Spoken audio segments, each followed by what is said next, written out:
Welcome, friends. Wonderful. Hopefully you're wonderful. It's good to see you here on a Wednesday night. I'm your host, Mystic Moss, Chris, King of the Dragons, and I will be entertaining you tonight with some MMA news. It's UFC 291 Fight Week. It's going to be a glorious night of entertainment for you guys, so sit back and enjoy the ride. Make sure you hit that like button, you share the stream. You know the deal, okay? And let's get underway over here. UFC 291, I've listened to some of the media scrum.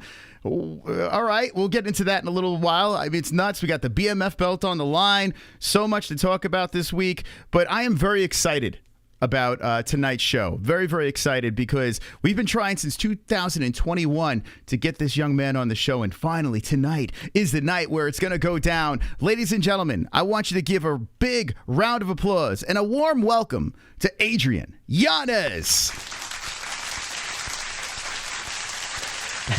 Hey, I love it. Adrian, listen, man, like I said, since 2021, I was like, I got to get this guy on. We've slid into your DMs and nothing. And here we are. We're finally together. We finally unite.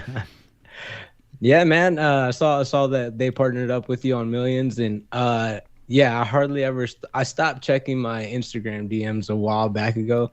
I actually hired a guy to do that for me now. So, you know, just because the trolls get a little bit too much at times. I'm like, hey, you know what? I'm tired of seeing this shit. I'm handing it over to somebody else. So, yeah. So yeah, man, I'm glad. I'm glad to be able to do this, man. If I would have done this way earlier back in 2021, man, 100%, man. I love the content. Appreciate that, man. I really, really appreciate that. Yeah, I know. We're always harassing fighters trying to get people on the show, and then I feel guilty. I'm like, man, yeah, like I feel so fucking guilty sliding into DMs. You guys are busy people. You got your own podcasts and other things going on. You're training for fights, and then you got knuckleheads like me who make a living off of watching you guys. Like, I mean, it's got to be annoying.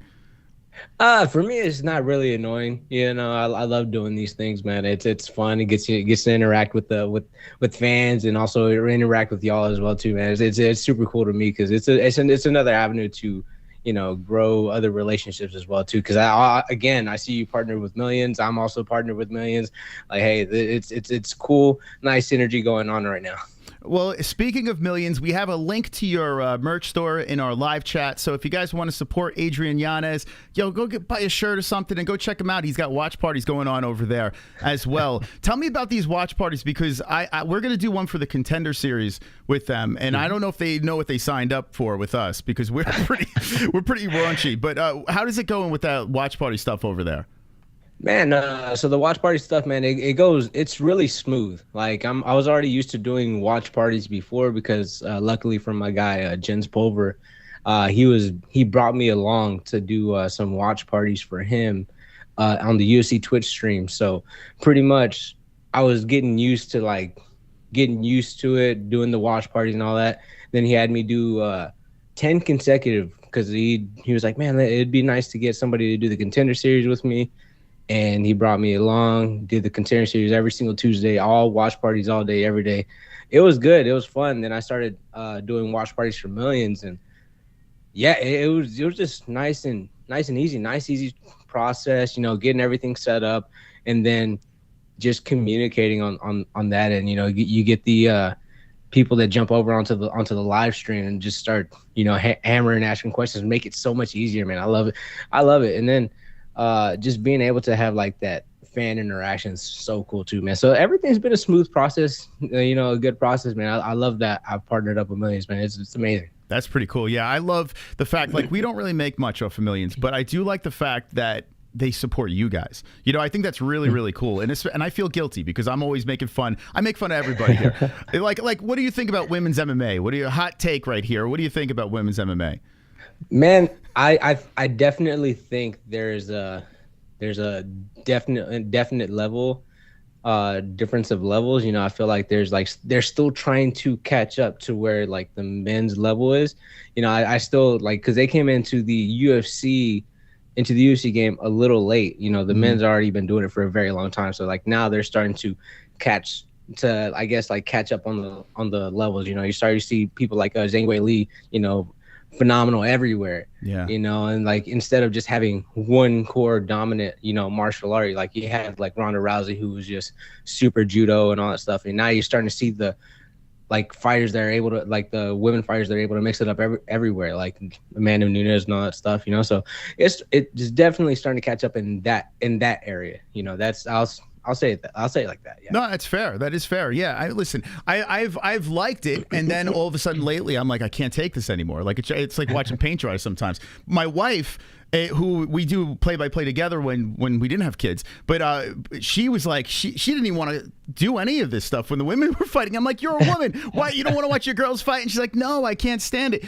And it's true though, like you say though, and I'm not trying to be a complete prick, but like women's MMA is way far behind. It is very true. So I ask you this out of curiosity, like, if the UFC were to say, hey, you know what if we had a WUFC to just kind of grow that roster and make sure, I mean, like 145 is weird right now. It doesn't even exist. Like, what if they did a side promotion, like how they have an Invicta, but UFC version, where they can really get these girls to really show up? Would you be interested in something like that? I would like to see it. I would like to see it. I think it would be, I think that's a pretty cool, pretty neat idea, just because of the fact that you'll have all women cards. And then you'd be able to kind of see who's going to rise to the top in that area. You can kind of start, you'd probably see a different evolution, because now you start getting the people are actually like, you'll get the girls who are coming in maybe like 2 or 3 fights, you know, they get that jump, you know, because I think they'll end up being its whole roster anyways.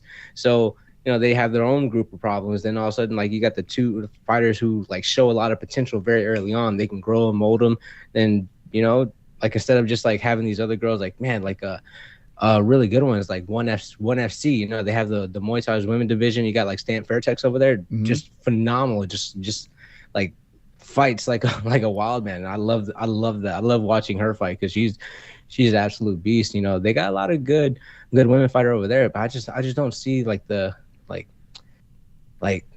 But again, she's also very, you know, one-sided, like in the Muay Thai area, but when you take it to the ground, it's a whole different aspect. So yeah, it would take some time for it to catch up, but man, I would actually like to see that. Yeah, like people rip on women's WNBA, right? And I don't think that's very good. I think the UFC is a little different. You know, these are people that are fighting. You guys are fighting in there, like in your underwear. So I feel like if they did a separate women's thing that the UFC was under the UFC's umbrella, I think it would do massive. I think it would be big, and the women would get the full spotlight. You know, I feel like a lot of these times people are like, all right, the women are fighting, let's go to the bathroom, let's go get a beer. You know, like, it's weird, you know, and sometimes there's some really good fights.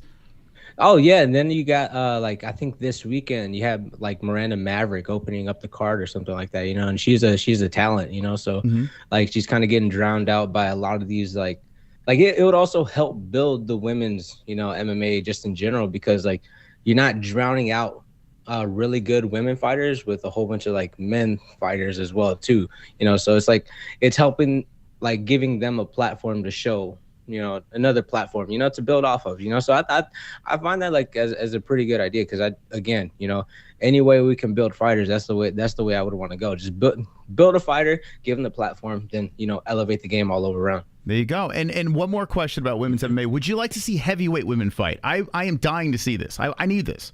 You know what? It's a funny story, because my coach who had passed away, Saul Solis, trained Gabby Garcia for a period of time. So yeah, I was able to see that firsthand at times, you know, and watch her pretty much just train, and just, man, yeah, it was crazy to see, you know. So so on my end, I would 100% love to see that too. I think it'd be great. I think it would be so much fun. Now, it would take some time to grow a women's heavyweight division, but still, it would be hilarious. I mean, I say hilarious. It would be hilarious and exciting at the same time, you know? Anyway, all right, Adrian, I'm not going to ask you those dopey questions anymore. By the way, if you're just jumping into the stream, this is Adrian Yanez. That's right. He's live on the MMA-Holes. It's good to have him here. He's got a watch party on Millions. He's got his merch in the live chat, so please click that link. Now, you are someone that's very interesting at bantamweight. It's so much fun watching your rise. I mean, who doesn't love the flipping off the fingers and that massive fight against that, you know, the guy that doesn't like the Brazilians and all that stuff. You sent him out of the UFC.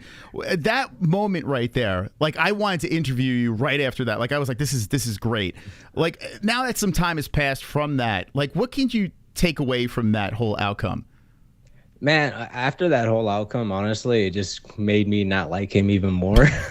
You know, he slid in my DMs after the fight, and then after San Antonio, kept talking shit, and then after the Font fight, he was still chirping and talking shit, and I'm just like, bro, you didn't do that. Like, I did that to you, but you know, like you need to shut up. You're over there, you know, being so excited about somebody else's win. You know, you didn't get that at all. But you know, that fight right there, it honestly grew my popularity even more, like because of that one picture. That one picture pretty much like made it like very big, especially because like him walking out, flipping everybody out, talking shit, you know, doing all that stuff, and then me finishing the fight because I'm staying quiet the moments before, then knock him out, and then I flip him off. Like, that was an iconic picture, you know. So it elevated like my fandom like higher, at a higher level, you know. And yeah, like just thinking back about it, like I kind of really appreciated that, you know, with him being a piece of shit and talking shit, and me just kind of just humbly just staying quiet and just beating the shit out of him, you know,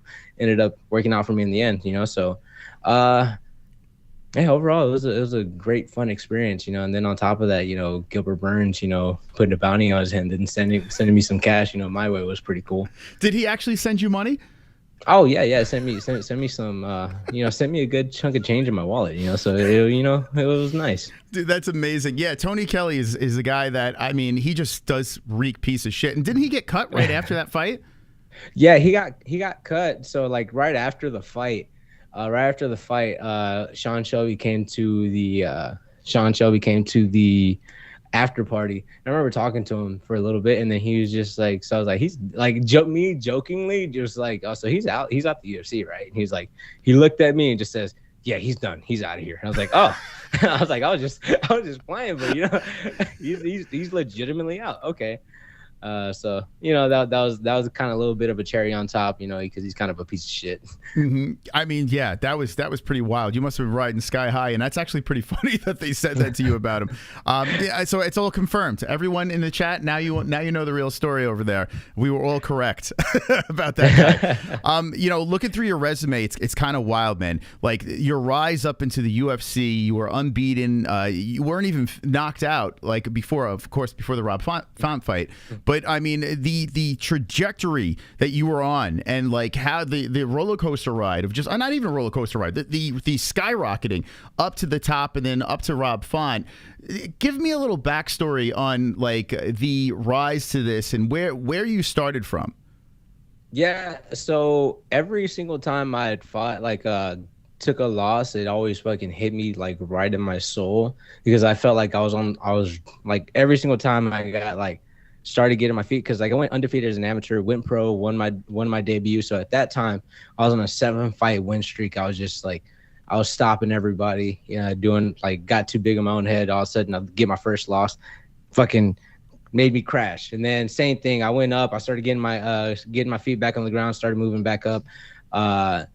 A whole bunch of life experiences happened. Then next, you know, I hit the Domingo Pilarte fight that I definitely feel like I won't dispute my first loss, because like I broke my jaw in the first round, and then he beat me up for 2 more rounds. But my second and third losses, I don't consider them losses, because it was just split decisions that I feel like if you go back and watch them, you know, like, I don't know, I just don't feel like I lost those fights. Mm-hmm. But they were close.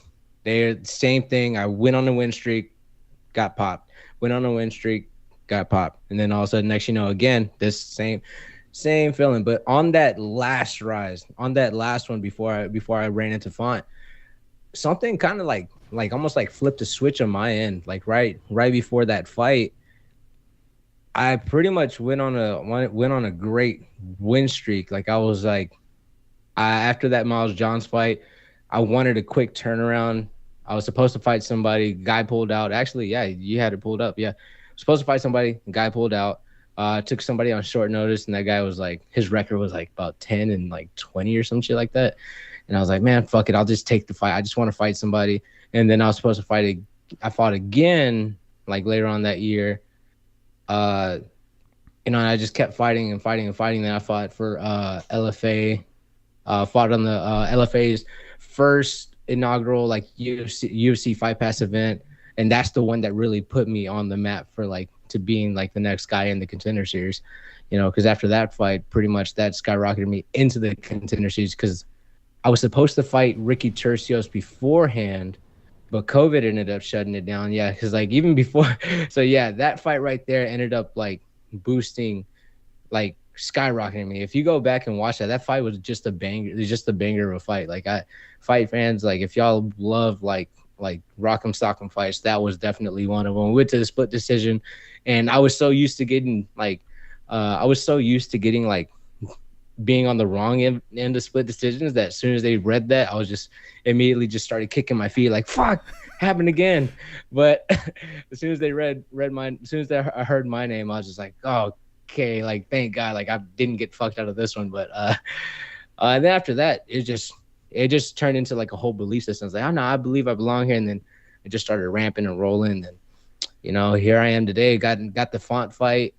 And honestly, with that Font fight, man, I was super excited, like pretty gung-ho, you know. I was like, yeah, no, I get to fight the guy that, you know, because back whenever I made my pro debut, he was making his UFC debut, and that was like kind of like one of those things. I was like, you know, I saw him fight. I was like, I like the way this guy fights. So I was watching him fight the whole entire time. So the guy I pretty much kind of looked up to is because I loved his boxing. I loved how he came forward. He was always a fight. So I don't know, it was weird, like going up into that Font fight, just like walking in there and just be like, oh shit, there's Font in front of me. That's weird. Like it's weird. Like I belong here, but that's also kind of weird that like I'm fighting a guy that I kind of looked up to. And then I remember one time before Jose Aldo retired, I was like, nah, that's a possibility. I could fight Jose Aldo. But then I walked in and saw him at the International Fight Week, and I was like, good thing that fight never happened, because as much as I was like so like a little bit kind of starstruck, a little bit starstruck whenever I saw Font, I was like fanboying like a motherfucker whenever I saw Jose Aldo. Like I saw him just passing through the hallway. I was like, what is that fucking Jose Aldo? That's Jose fucking Aldo. Oh my fucking God. Like I looked up to this guy. Like, so I'm like, you know what? Some dream fights, you know, are better left as dreams. And because man, I would have been in that cage, just be like, oh my God, it's just an honor. Anytime he kicked me, I'd have been like, yes, sir, please, might have another. Like that's the way I probably would have been, you know, because yeah, again, he's a reason why like I was stayed in watching fights. Like, man, yeah, he was an idol of mine. So good thing that didn't happen, but it would have been worse than my Font fight.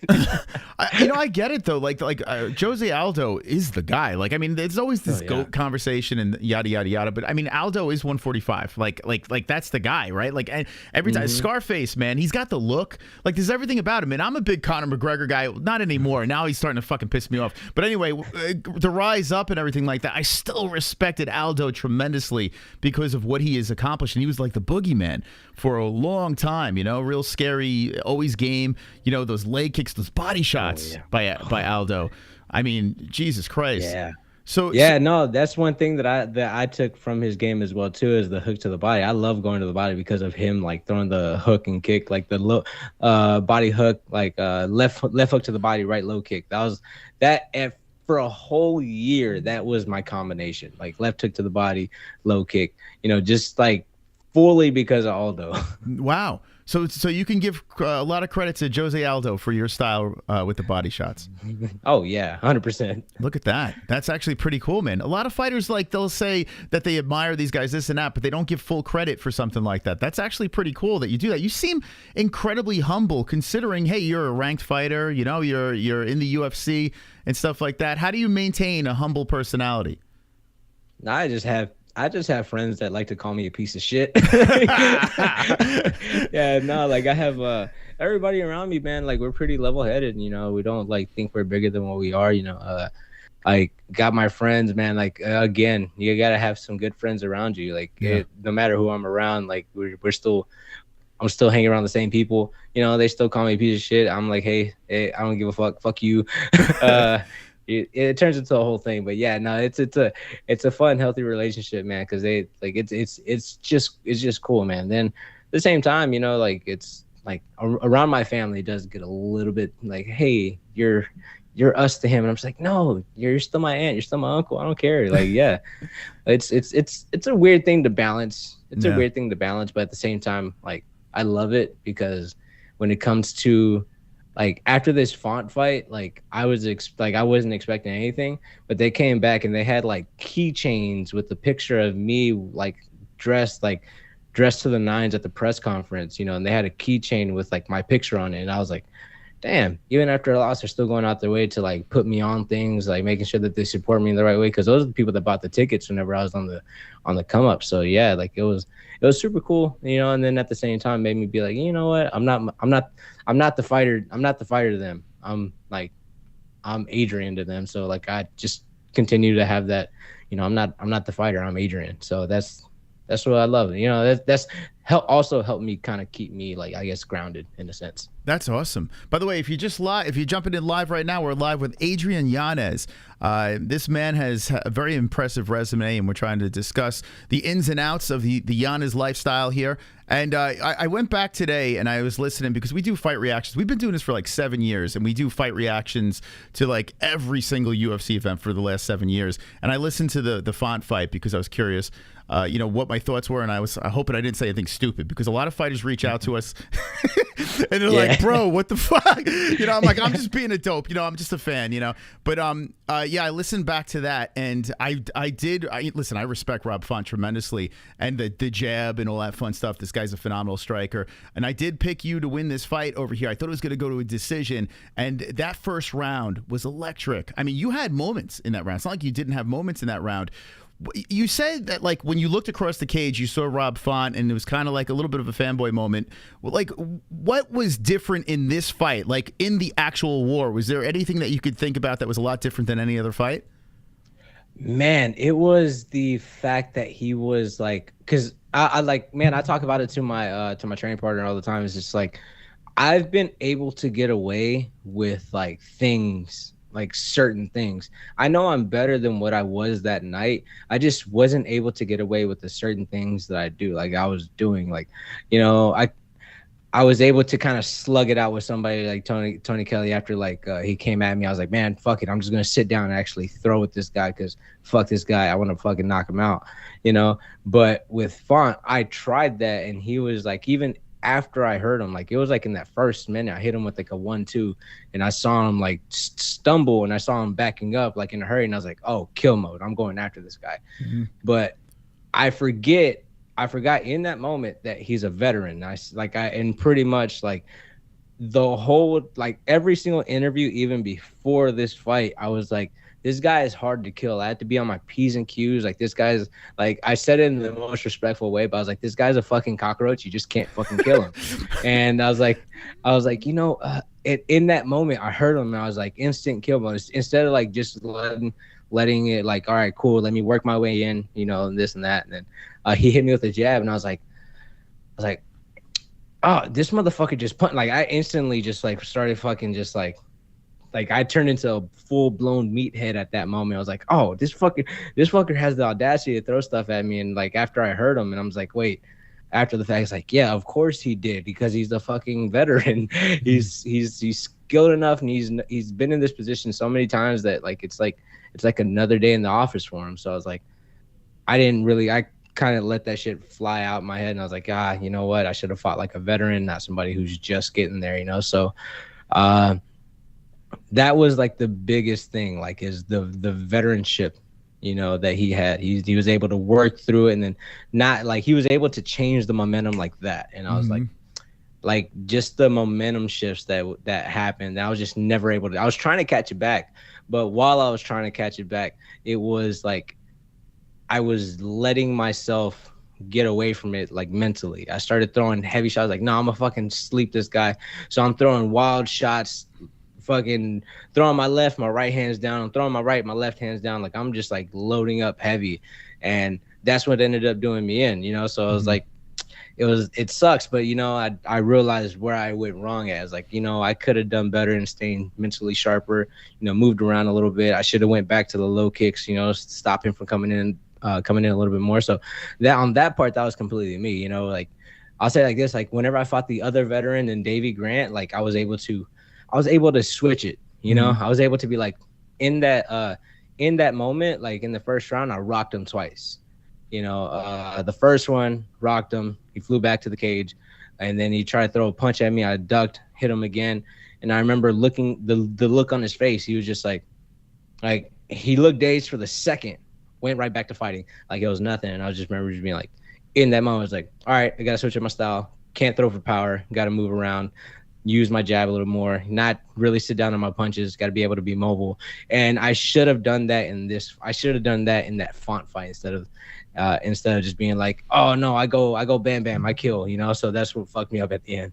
That makes so much sense. Like when I was listening back and we were saying, holy cow, like you got like it seemed like Font kind of set a trap and you guys got into this whole bite down on the mouthpiece. Let's fucking have a dick size competition. And the only thing I could think about in hindsight now is maybe like the lead up to this fight. Like here you're like training with Aljamain Sterling and the things that he's saying about you. Like basically you are the boogeyman. No one wants to fight you. Your striking is like legit. It's no joke. You can grapple. You could basically do anything. And do you think that in this fight over here, you might have just like maybe all of that stuff might have been toxic inside of you, and maybe that's why this sequence came about?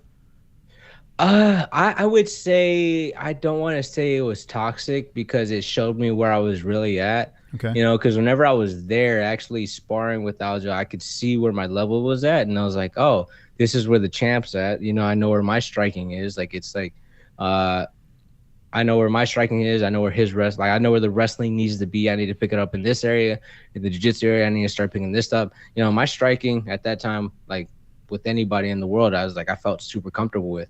You know, now it's easy for me to go back and like after the incorrect stuff that I did, it's easy for me to be like, all right, cool. I was able to get away with it in this fight, you know, so it didn't look like a problem at that time, but it's a super big problem that now I can go and start looking like elsewhere and be like, oh, I didn't know I had this problem. Let me go back to this. And I got to go back and start doing work on these basics. So yes, in a sense it was toxic because I started thinking I was like, you know, you get the fucking big head where you think everything, like nothing can really fucking get you. But then at the same time, so you kind of need that at times. You kind of need that, like my shit don't stink whenever you're in the cage.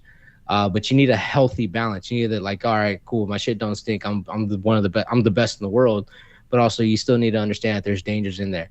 You know, it's like I think I was fighting that urge. I was fighting that, like, even to like beginning like 2 weeks before the fight. I remember looking over at my coach Eve Edwards and I was like, man, I'm one of the best in the world. There's nothing that can stop me right now. There's like literally nothing that can stop me. The only thing that can stop me is me. And pretty much that's exactly what happened in that fight, because I went away from what I was supposed to be doing. I got like, it was all me. Like I fucked up like on my end on the mental side, and I started like I got away from what I was supposed to be doing, and then, you know, ended up going back to like, I'm just gonna go haywire and just throw. So you have to have a healthy balance of both. You know, you got to be able to, like, again, walk like your shit don't stink, but also know that there's dangers right there. You know, this guy's super fucking dangerous. You got to be on your P's and Q's. So at the end of the day, my head got popped. So for me, like, I'm just like, okay, I know where I'm at, and now it's just time to fix the shit. There you go. Yeah, I mean, it's not like your stock really drops. It's basically like that cliche saying of you win and you learn, right? And it feels like this is kind of weird because I was thinking about it today. We put a tweet out about Aljamain Sterling, and he came in on our show in 2017 after he lost to Marlon Moraes, and Moraes put the knee through his head, and we thought that was it. You know, Aljamain Sterling, the hype train is over. This guy is a joke, and then next thing you know, he goes on a massive run and becomes champion. And I see a very similar thing with you. Maybe I don't know. Maybe I'm thinking a little crazy right now. But I see something here with you. Like you possibly might have needed something crazy like this to happen for you to take a step back and say, okay, now I'm going to fix what I do wrong, and I could make a serious run here. Oh yeah, man. Especially like I got the right people behind me. Like I got the right people behind me, and it's I got like some of the best in Muay Thai. I got some of the best, like, just MMA minds in general. Like I got my coach Michael Chase Corley, like who's one of the big wigs at USA Muay Thai, who's trying to get like Muay Thai in the Olympics and all that stuff. So I got like a coach that like gives me no bullshit. He's like, hey, he says what's on his mind, doesn't like try to, you know, kiss my ass and like, you know, be a certified fluffer, you know. So got guys like that. And then also Eve Edwards as well too. You know, Eve Edwards has been in the game for a very long time since it started. So I got guys like that I can bounce ideas off of. And then when it comes to the conditioning, I got my coach Phil, you know, with strength and conditioning. So there's a lot, like I got a lot of high level guys around me that are able to like kind of help me out and put me in the right mindset, and also kind of be like, hey, look, man, you're dipping off in this. I need you to come back to this. You know, like I think Eve was telling me earlier today, he's like, hey bro, like, you know, these guys, like there's some of these guys in here that like really like they can't really touch you in this area. So I was like, you're gonna need to put yourself in and work on something. You can't just go in there and just spar. I need you working on something. You might not like it because you might lose a couple of rounds, but you need to put yourself in an uncomfortable position at this moment. So I was like, all right, cool. So I ended up working a lot of my wrestling, because I, you know, a lot of my wrestling with the guys, you know, and I was like, yeah, you know, it's something I needed to be using. I need to go back to start trying to use my jiu-jitsu a little bit more and strike, you know, continue my striking, but at the same time, you know, implement the whole mixed martial arts, because I became like a certified I just want to knock you the fuck out. You know, because this the extra 50K always was a nice add-on, you know. So mixing it up a little bit more is what I'm trying to do. You got a few bonuses, right? How many bonuses did you wind up getting? Oh, 5, and it could have been 6 if I didn't, you know, go dumb stupid in that font fight. Dude, that is crazy. 5 UFC bonuses. Dude, that is nuts. My head would have been tremendous. Like, it's already big, but it would have been so huge. I would have thought my shit didn't stink. 5 UFC bonuses. Everyone's saying I'm the guy. You know, like, that must be nuts. Now, you said you're in a relationship, right? Does your girlfriend, does she like pull you back in too? Does she kind of say, or does she look at you as the famous UFC fighter? Nah, she definitely like kind of like keeps me grounded. You know, she's like, I don't give a fuck how, like, what rank you are in the UFC. Like, you're still gonna fucking like help me out taking out the trash and doing the dishes and shit. Like, there's, you know, there ain't no playing that bullshit around me. I'm like, all right. I was like, I'm just like, hey, you don't work anymore, right? And she's like, yeah, I don't, but who fucking said that you're gonna be out there not doing your chores? I'm like, all right, fuck. That's good though. You need a woman like that, right? I mean, you need a strong woman beside you. You know, that could kind of put you in your place and pick you up when you fall down, right? Oh yeah, nah, she's oh man, she's been super instrumental in what I've done. You know, like it was like I got super emotional after that, like even that Tony Kelly fight. You know, because at the time, my son was just like, by the time I fought Tony Kelly, my son was 6 months, and like for the first 3 months of the year, I told the UC's like, don't call me, don't talk to me. I was like, I'm here with my son, like my newborn son, and I'm gonna be here for the first 3 months. I have to be here. I gotta help out my girl. Like, I gotta make sure that she's good. I gotta make sure that like I'm here for the first 3 months, for sure. And then I was like, because I know waking up in the middle of the night, you know, the 2 hour feeding the baby every 2 hours was gonna be hectic, you know. So those next couple months when they're leading up to that Tony Kelly fight, yeah, man, it was like she ended up carrying a lot of the load whenever it came to like the house stuff, you know, the baby and all that. And she was at the time, she was also still working. And then also being able to take care of the baby afterwards while I'm going to go train and all that stuff. So there was a lot of you know, things that I was like kind of leading up to that fight that I was just like, I was like very grateful for her, because like without her, that shit would have been like, if I didn't have a great relationship with her and it ended up being like us separate, I don't know how the fuck I would have been able to do that, because that shit was just like, sure, it was crazy. So I'm super grateful that like that she was able to like do a lot for me. Even the times before, man, like she was with me whenever I was an amateur, growing up into the pro circuit. You know, she was there with me whenever the doctor was telling me not to keep on fighting. You're fighting at a high level is a pipe dream and all that stuff. Like I had a whole bunch of like people telling me to fucking quit, and she was the only one that was telling me, hey, you like your coach and your dad say keep going, and I think you're one of those people that want to tell you to keep going. So yeah, you know, she was there when there was a lot of shit going on, and she was, you know, she's helped me be there, so I'm like super grateful for her. That's amazing. Yeah, a lot of these champions, a lot of these fighters that are so successful, they all have this strong woman by their side. It seems like that is like the key ingredient, you know, to a lot of success. Then you have other fighters that say, "Hey, I'm married to the game," and I don't know, I don't know how the fuck they do that. I got to be honest with you. I don't. Oh yeah, no man, especially like the baby mama drama stuff. You know that would take a whole toll on me, man. Because I see some of these guys that deal with that, and I'm just like, man, how are you dealing with that, bro? Like man, I want to be with my son every single day, like, and you only get to see him half the week or like none at times, and then you got spiteful baby mamas that want to keep them away, and I'm just like, man, hey guys, like, dude, that sucks. That would be emotionally draining. I don't know how I would get to train. Like, I'd be like in a certain mode and depressed and like, bro, like that sucks. So yeah, no, I'm grateful. I'm grateful to have like a phenomenal relationship with her. So like it's easy to be a family, you know. So I love it. When Sandhagen lost his opponent with Umar, and I saw on Twitter what was going on here, were you actually in the mix to slide in?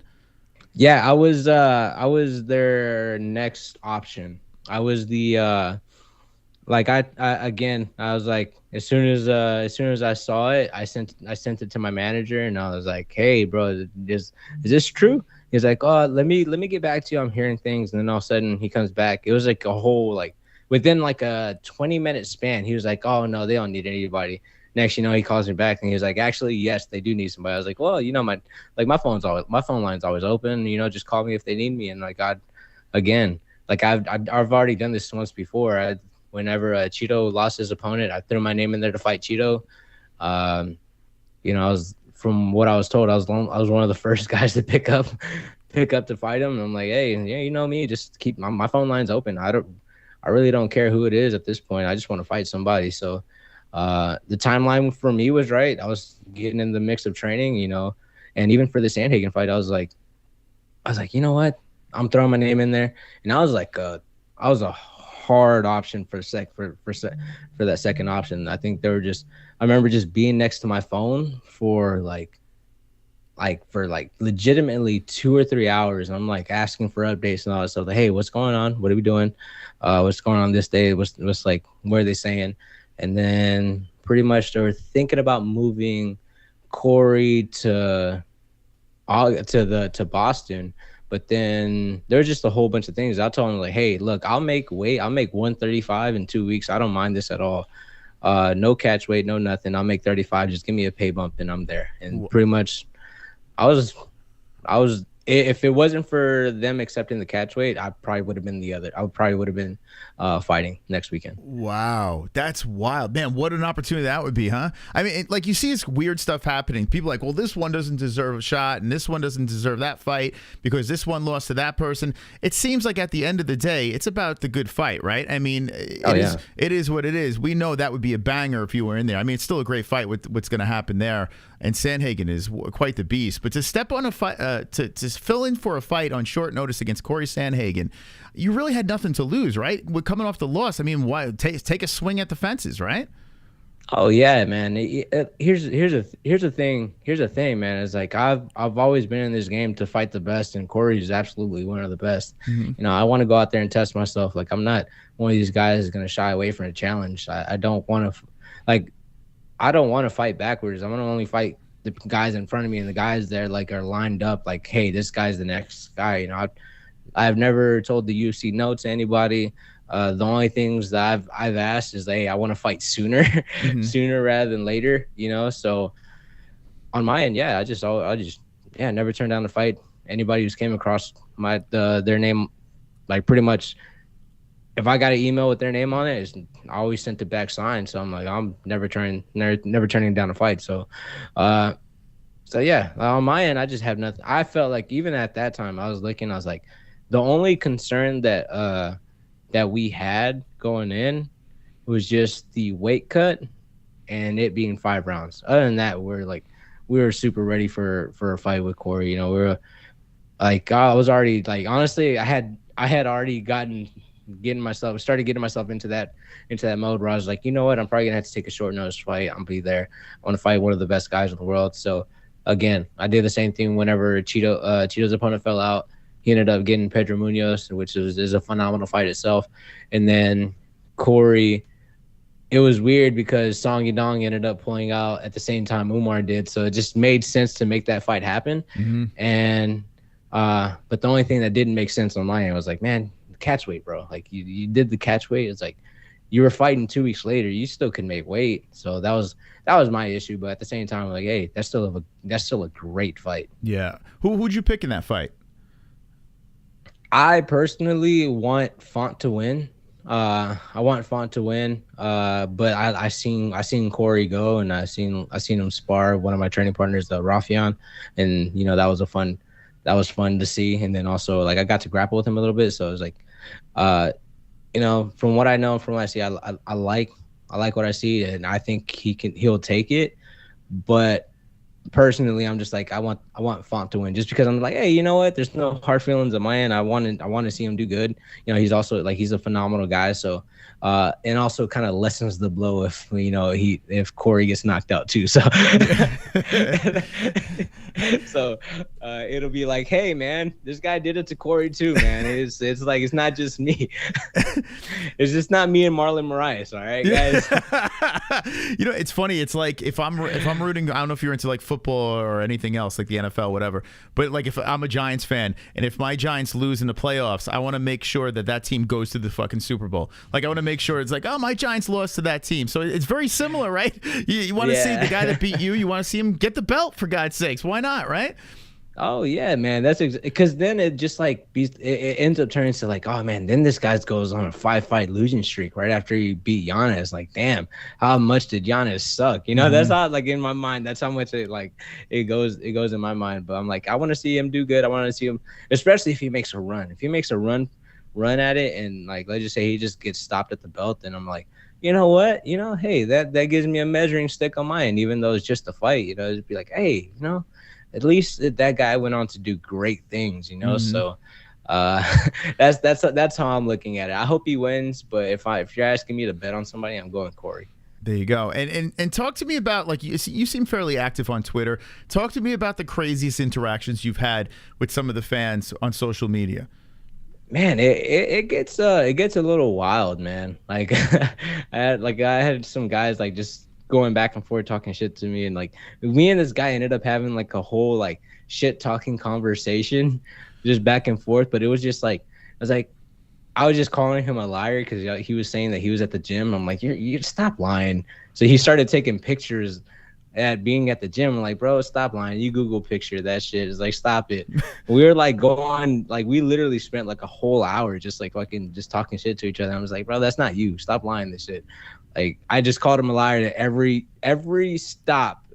Like I just called him a liar, and he was so offended by it. But then by at the end of it, he was like, you know what, man, you're actually a cool guy, man. This is cool. I was like, all right, cool. You're a cool guy too. And I like, as soon as he said that, as soon as I tweeted that, I was like, but also fuck you, blocked. So he's like, oh, he's coming around, and then see you later. Yeah, the block button's beautiful, right?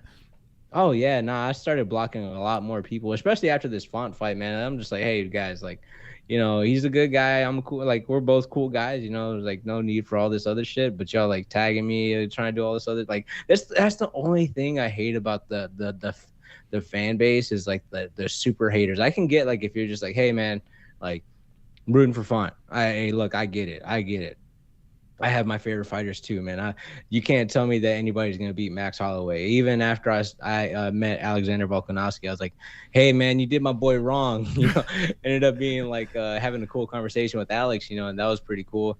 But I'm just like, hey man, you know, Max is just my guy. I'm sorry, man. I like you as a fighter too, but Max is my guy. So he might go 0-6 against you, but every single time he fights, I'm gonna be picking him, you know. So so I can understand that on that side, but like it's whenever it gets like blatantly like just every single post, like for the next like 10 posts, you're just consistently just like spamming, then it'd be like, all right, cool, block button. You know. I mean, why not? You're a freaking UFC fighter, for God's sakes. I feel like any professional athlete has. I mean, anyone could hit the block button, but you guys, you have the best opportunity to do that because it really insults people, right? People are like, oh my God, I got blocked by that guy. Like they're so pissed off. It's like a power trip, and why not execute that if you have that ability, right? Oh yeah, man. I love that block button because it also too it like I know for a fact it gives them a sense of like, oh, I won this, and I'm just like, I just don't get to see you anymore, so that's cool with me. Yeah, you know, and then I get to block any accounts you're attached to, so that's fine too. So I'm cool with that. I think the only time that I've ever gotten blocked by somebody else was like a troll started talking shit to me, and I was like, you are the like a rare person. I was like, you talk shit online, but I bet you have never done anything in your life of significance, like anything of your life significance at any high level, at whatever it is like you have not competed at a high level at all. I don't give a fuck if it's Pokemon cards or whatever the fuck it is. You're not doing it at a high level. You are shit. And then all of a sudden, you know, he ends up blocking me. I was like, hey, you know what? You know, this is sweet. I like this. I don't mind being blocked. That's fine for me. I think, yeah, you got your licks in and then they got a little triggered and ran off. So that actually works. Yeah, why not? So yeah, that was fun. I want to ask you this because I know you are actually friendly with SCHAUB. I remember Brendan Schaub was saying some friendly things about you, especially before the font fight and everything like that. He was super excited about that. When I got blocked by Brendan Schaub, which was literally the other day, you know what? You want to hear what I said? This is kind of wild, and I'm thinking maybe it's because of my interviews. But anyway, I said to him, "I'm here for the comments, popcorn. That's it. That's it." And that's all I said. Blocked. And the tweet that he put out was him celebrating 2 million views on Gringo Poppy. And I just wanted to see what the comments had to say, and I just want to say, hey, man, this is what I'm here for right now. I want to see what they have to say. And he blocks me for that. Now, do you think that's a blockable offense, or what do you think? Man, I don't know. Like, I feel like if he had the sense of like, man, I feel like this guy is saying it with malintent, I'm gonna block him so he can't see the comments. Mm-hmm. You know, hey, like that's a good on my end. I'm just like, you know what? That's actually a good play because I see, like, if I see that, I'm just like, you know what? Blocked. Yeah, I'm not gonna give you that chance to see any of this shit. I'm like, no, I'm blocking you, bro. Like, well, that's a win on my end. I just can't see. I can see the comments. I just can't see his post. So the 2 million celebration. Yeah, so I can still see the comments on there, but unfortunately, I cannot see the big celebratory 2 million views on Gringo Poppy. What were your thoughts on Gringo Poppy? Did you watch it? You know it's crazy. I saw it before it came out. I went to one of his shows. I went to one of his shows just because like I was there and I was like, you know what? My friend's a big Brendan Schaub fan. So I was like, you know what? I'm gonna go take him. We're gonna go watch this. We're gonna have a good time. In that moment, he did a lot of good jokes. And was like, whenever he did the jokes, the stuff that was based around Houston, was like, man, he was spot on. It was pretty funny. But yeah, his openers, man, I'm not gonna lie, I'm like actually really impressed that he like brings like his openers, man. His openers like fucking kill it. So by the time he brings the openers that are killing it, you get to him, you're just like, all right, you're on this high, and he's trying to follow that. So it's like, you know, I respect it because he's like doing it a certain way. Like, he's not shying away from like I'm gonna give you a whole bunch of shit guys to bring with me.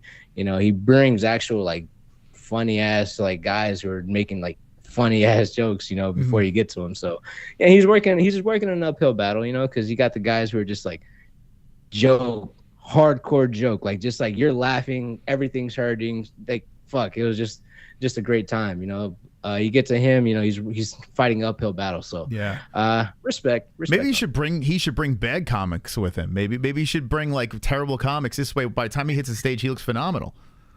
It would definitely help out. Yeah. He Yeah. did. So it's funny when I was kind of just digging a little bit before we went live tonight, and I did hear SCHAUB did speak about you showing up, and he was giving you praises for showing up to his comedy act. So that made a big impression on him. How does that make you feel?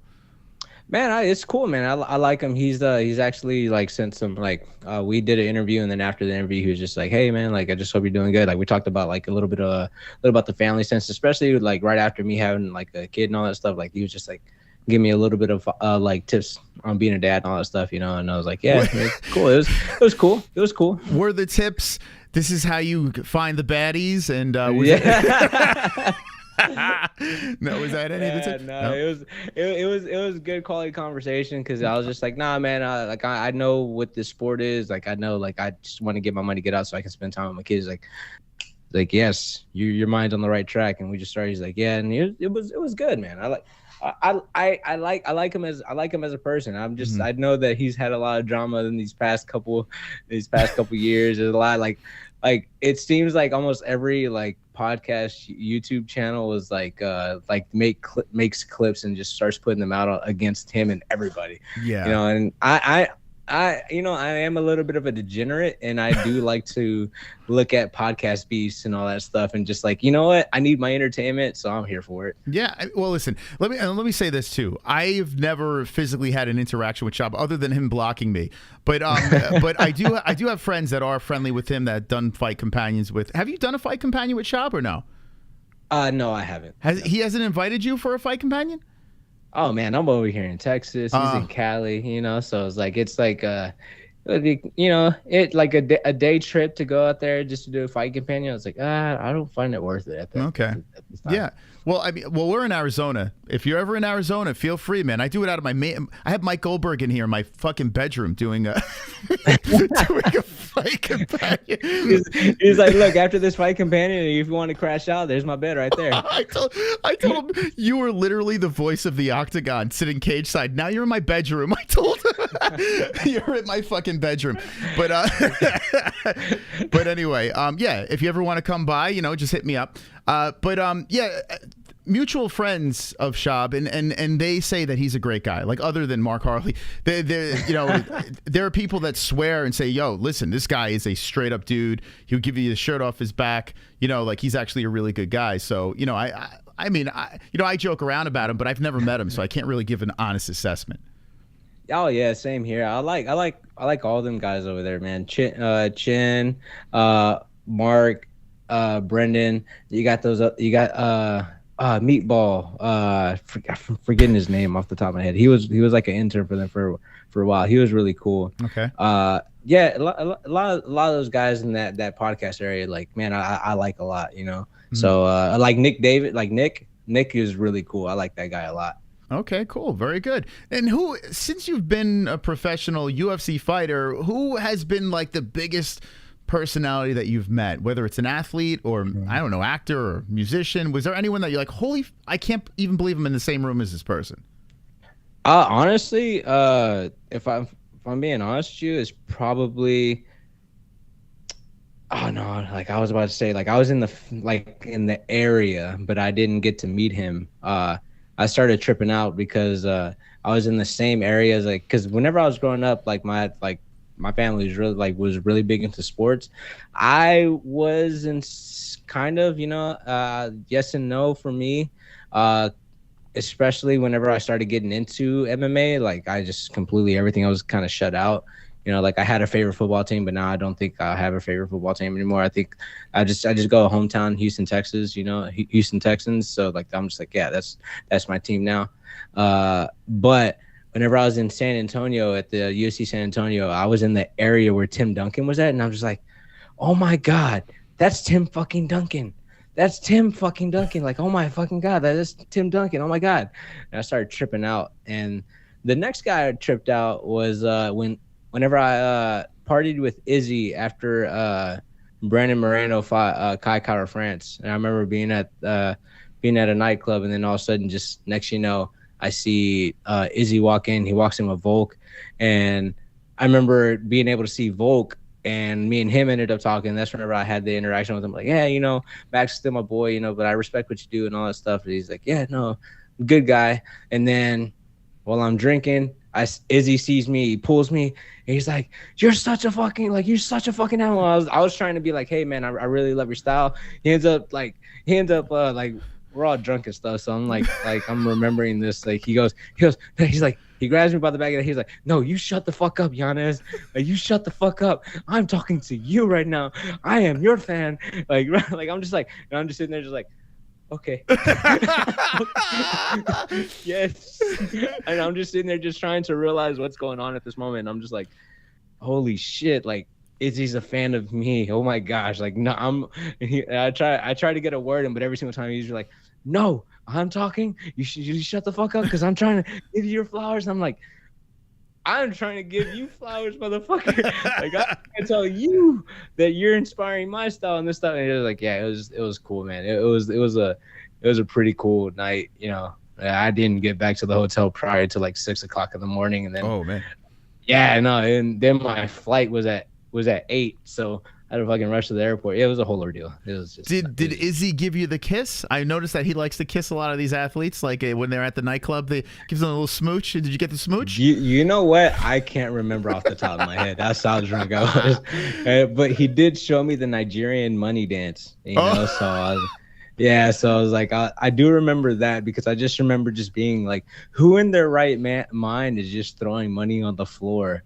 And I'm just like sitting there trying to look at and try to see to pick up the ones that were on the floor, the 20s that I saw. I was like I got to pick all this up. Man, there's a mess of like money on the floor. I got to pick all this shit up. You know, I can't let this go. I ended up picking money up, and then just like, I was so drunk at the time that I just started, you know, doing the money dance with everybody else. I was like, fuck it, I'm here. Dude, that's amazing, man. I bet some of the parties are fantastic. What was the craziest? Was that like the craziest after party you've ever gone to? Yeah, that was definitely a crazy one for me. That one was pretty nuts. I was there because like I support Brandon Marino and all that stuff. So whenever I was over there, we went for his after party. I remember being there, and then I was there with Ricky Simone and then like our sponsor and all that stuff. And bro, our sponsor ended up getting us drunk, and we were just I'm looking at Ricky, and Ricky's looking at me, and we're just like, we can't keep this up. We can't keep it up. And I remember we're both sitting down, we're just looking at each other, and he's like, the guy ended up walking away, and Ricky's just like, this is my chance. And I was like, what? And I just see he's fucking gone. Like, oh shit, all right. Oh my God, Yeah. that is nuts. So now let me ask you this question. This is a curious thing for me. I am the type of guy that made a lot of mistakes in my life, and I was a cheater, and I did horrible things. And then I wound up fixing myself up. I straightened myself out. I got a beautiful wife, and now I'm a straight arrow, right? But back in the day, I was very tempted, and I would do a lot of silly things in Vegas and this and that. How do you push the temptation away? You know, it definitely is hard. You just have to have the right people around you. Like my manager and his wife, whenever I'm out there, like I'm like pretty much like their kid. They're like, hey, no, you're coming over here with us and all that stuff. You're not gonna go do that wild shit. They International Fight Week, they're just like, hey, you can't go to the roulette table anymore. Like, you can't be a degenerate right now. I was like, yeah, you're right. Plus, I have no money. I have no cash left on me. So, you know, it is what it is. So I can't go back if I wanted to. But yeah, no, at points it's hard, but like in a sense of like me getting drunk and having that fun time like that, I contain myself if there's like something important coming up, like in UFC Austin, like UFC San Antonio. I was tempted to go grab one beer, but I was like, you know what? My fight's a couple weeks away. Let me, my girl was with me that day. I was like, here, you take this beer. You have fun. I'll be here drinking my water. I'll eat some popcorn, what I can have, you know? So it's easy for me, but like if I'm out of town this International Fight Week, man, like UFC like rented like a cabana at the Circa Resort. And they spent like buku amount of money. I think they spent like 20 grand to have the fights, like to have a fight party there. And I was there, and they just like were just feeding me alcohol. And I was like, you know what? Today's the day I'm just gonna get fucked up. You know, there's no ifs, ands, or buts about that. So yeah, at times it's hard, but at the same time, you know, it's manageable. Especially at that time, I had nothing booked. I was like, man, fuck it, I'm just gonna have a little bit of fun, be wild a little bit, you know, but nothing crazy. Not especially like whenever it comes to the like the other stuff, you know, like the women, it's super easy. I'm just like, yeah, you know, I just think the first thing that comes to my mind is child support. I'm not ready for it. Dude, at 20, you're 29, correct?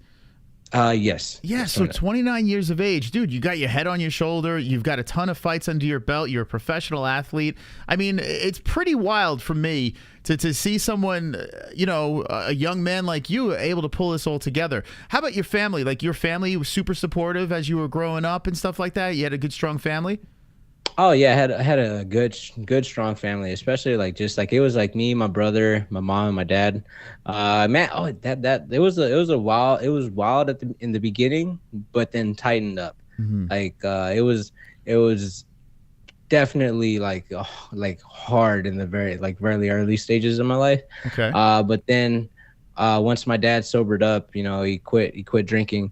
Pretty much he turned into like the super dad right after that. And like my mom was like, you know, just the sweet, like bend over backwards, do whatever she needed to do to to make stuff happen.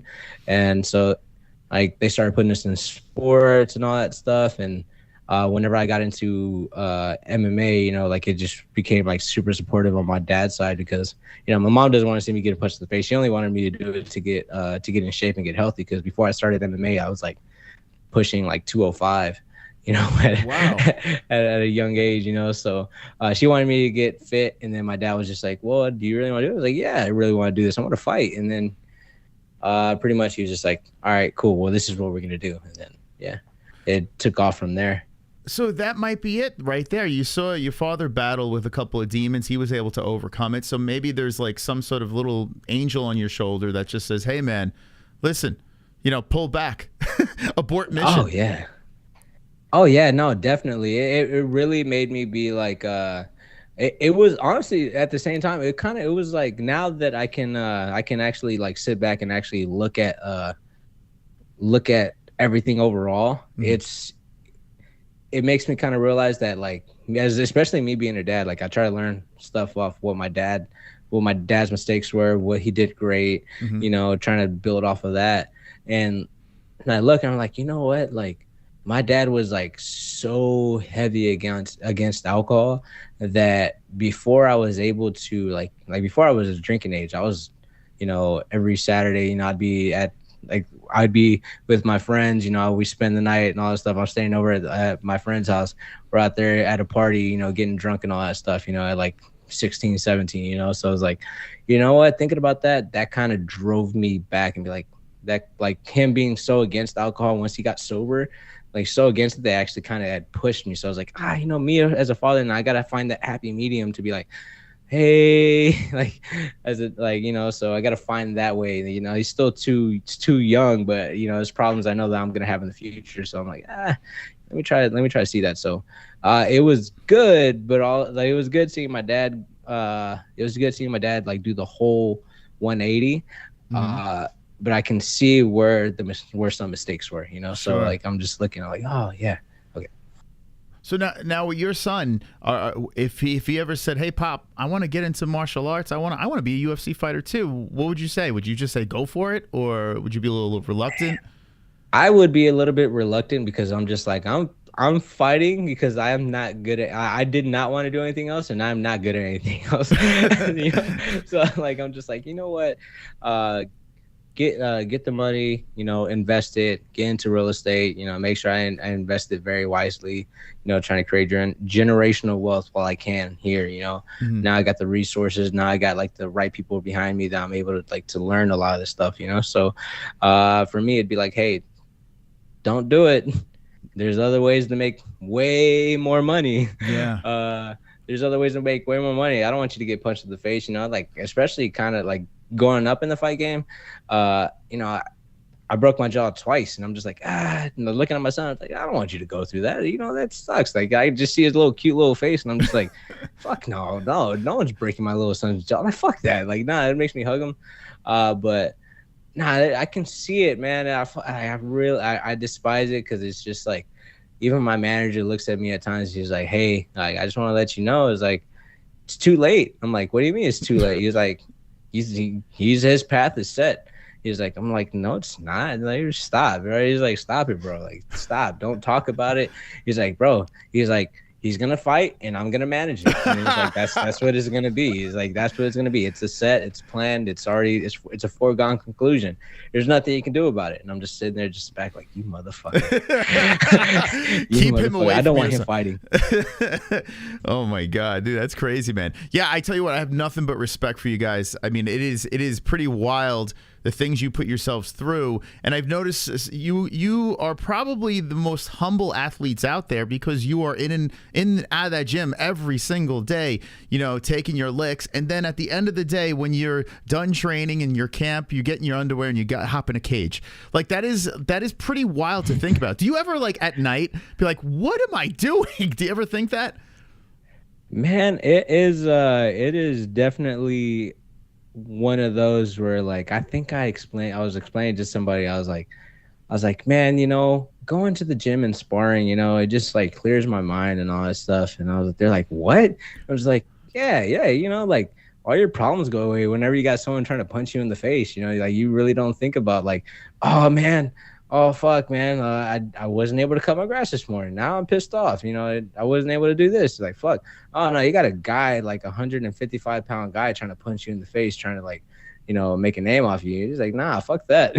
You know, you gotta fucking clear your head real quick. You can't, like, especially earlier on. I remember being 18, you know, just, like, being heartbroken, like, going to the cage, and all of a sudden, next thing you know, I got my ass kicked. I'm like, you know what? This is a nice, valuable lesson. I was heartbroken in high school, and next thing you know, I got punched in the face. I'm like, you know what? That doesn't seem too bad right now. I got to make sure I can't get punched in the face anymore. So yeah, you know, it taught me some valuable life lessons. You know, hey, there's a lot of small things that are gonna happen, but you just gotta let that shit go, bro. You gotta pay attention to it now. You know, so I don't want to get punched now, so let that shit go. There you go. And so now here we are. You're coming off this loss over here, but now you're foaming at the mouth. I'm sure you want to get back in there. Is there someone in the rankings that you're really, like, targeting right now? Is there someone you're like, okay, I'm laser focused, I want to go after this person? Man, honestly, I told the UFC anybody, and they already know I'm ready for any time. I want the fight sooner rather than later. I don't want to wait. I don't want to wait at all, because I was like, man, I've been, like, last year I only fought once.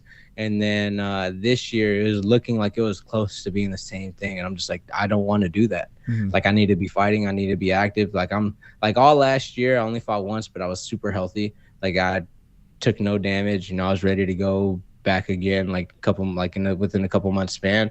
And, you know, ended up getting only one fight this year. It's already, like, I was trying to get 3 fights a year. So I told them, I was like, look, I'm just trying to fight. Like, I don't care what y'all do, what y'all put in front of me, but I preferably like the names that have called me out. You know, some of them are, like, kind of behind the rankings. But, you know, I know my position. I'm coming off a loss. Might give a guy a chance to fight into the top 15, you know, because fuck, they're on amazing win streaks. So I was like, fuck it. Like, let's do it. But I verbally agreed to somebody. I just need to get paperwork in front of me to, you know, to pretty much make it all official. Okay. Can we take a couple of guesses? Would you tell us if we get it right?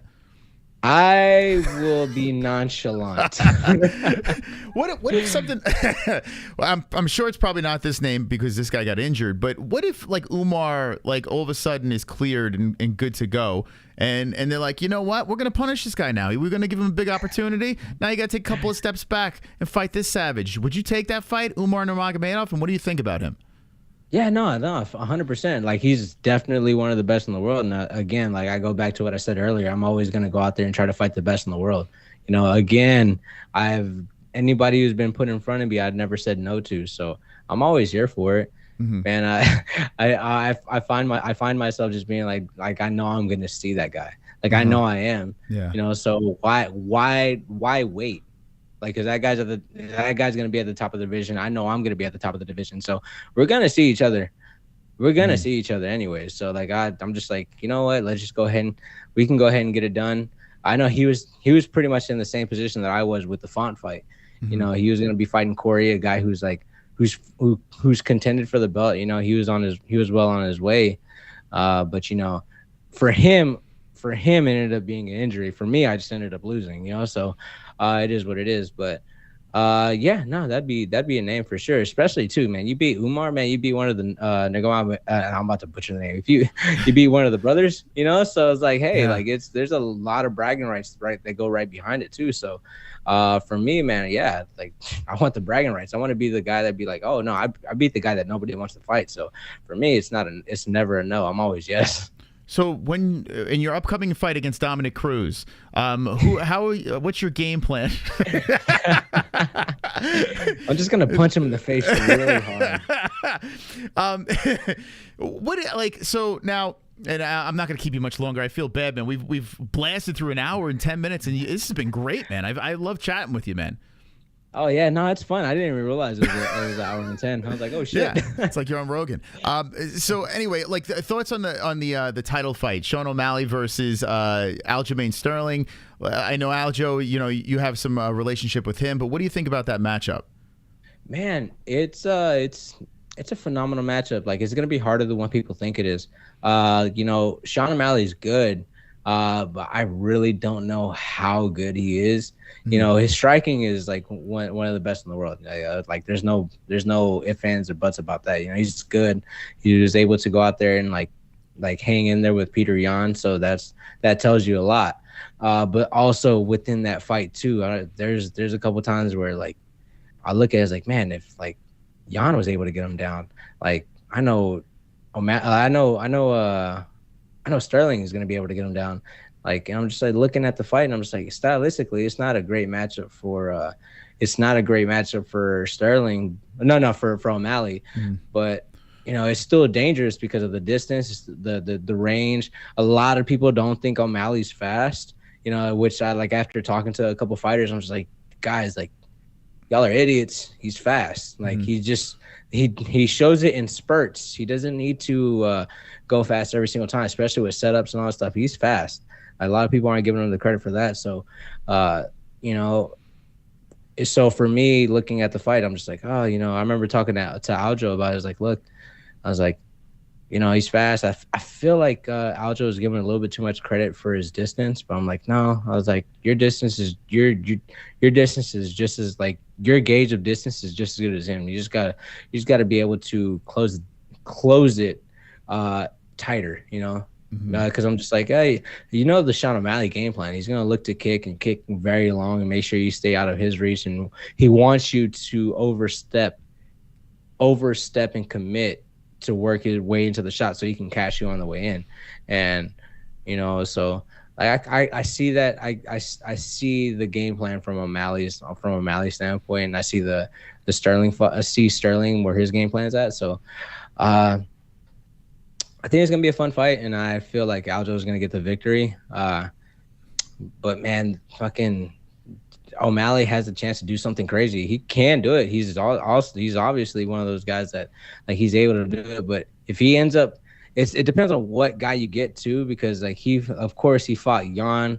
He went out there and showed out. But the fight before, when he fought Pedro, man, he was just, like, nonchalant, so lackadaisical. When he fought Cheeto, same thing. He was popping off kind of early, but then at the same time he slowed down, got kicked, and then immediately kind of just went like into oh shit mode, you know. So pretty much both of us had the same type of like fight, except I got caught. He ended up getting hurt in a different sense, you know. So but yeah, I just ran through a lot and kind of splattered shit on the wall with that. No, I hear what you're saying. But yeah, no, I think Aljo gets it for sure. Okay, yeah, I honestly think Aljo is a lock, like an absolute lock in this fight. But if Sean does win this thing, my goodness, does that not shock the bantamweight? I mean, that's like shockwaves throughout the division. Well, like the world's gonna explode if Sean O'Malley wins. And I got to be honest with you, I really feel that the UFC is doing Aljo very dirty here. That kind of quick turnaround, Boston, Sean O'Malley. The people in Boston are gonna be booing the shit out of a guy that's in New York. Like, it's weird. Like Aljo, like I feel like they're putting everything against Aljamain Sterling in this fight, even though I think Aljo's gonna mop the floor with him. What do you think about that? Oh yeah, no, I expressed my feelings to him and to Eric Nixick. You know, whenever I saw him, like whenever I went to International Fight Week, I expressed the same feelings. Like, bro, like I want to see you win, bro. I want to see you like, because I talked to him. I was like, hey, look, man, like you're gonna go in there, like. I gave him some things that I see that, you know, would be cool to implement for him and all that stuff. And I was like, I think try this out, you know, see if it works out for you, see if you like it or not. But then I started talking. I was like, man, dude, like I feel like we just ended up talking about the fight just in general. And I was just like, you know, I think I'd like you got him. Just don't let it get to your head. I know they're like, if this is what it feels like to me, it feels like they're making sure it's like a 75-25 in O'Malley's court, if that makes sense. Yes. Like almost like yeah. So I was like, you know what? Like that's how it looks like. That's how it's perceived to be. And I'm just like, nah, bro. Like I want you to go out there. I want you to beat this guy. Like I want you to, like I want him to win. You know, and kind of just make it a statement. You know, and you know, I remember talking to Eric too, and I told him about it, and Eric was just like, I don't get into the political. Into the politics of it, you know. I told the same thing to Francis and all, so I'm not gonna get in the political side of this. I was like, I just want him to perform good. I want him to do good, you know, and that's where I'm at. I was like, you know, yeah, to each his own, you know. So we talked, and he's like, oh, okay, you know. So yeah, it does look like it's heavily favored towards O'Malley, like trying to give him a handicapped Aljo. But on my end, I feel like even if he is a little bit handicapped, and I really do think he's going to get the win. Sure, yeah. And do you think he's going to move straight up to 145 right after that? I believe so. His weight cuts are fucking tough. Like I remember going up there and just like I forgot how many weeks was left to fight Jan, and I stepped on the scale. You know, I'm like I was like a little bit heavier than usual. I'm like 64. You know, I was like. This is before this, yeah, like I was on a diet, still cutting. I was like, you know what, let me get into a shape that I maintain. Like I want to maintain this area. A 64. He jumps on the scale. I remember look at the numbers, just being like, the fuck, bro. What the fuck? Like I looked at him like it was so hilarious. Cause I remember seeing him later on that day and just looking at him and just like, I was like, this motherfucker. And it's like, I think it was a wrestling jiu-jitsu day that day, and I just remember being like, god damn, bro, this motherfucker is fucking big.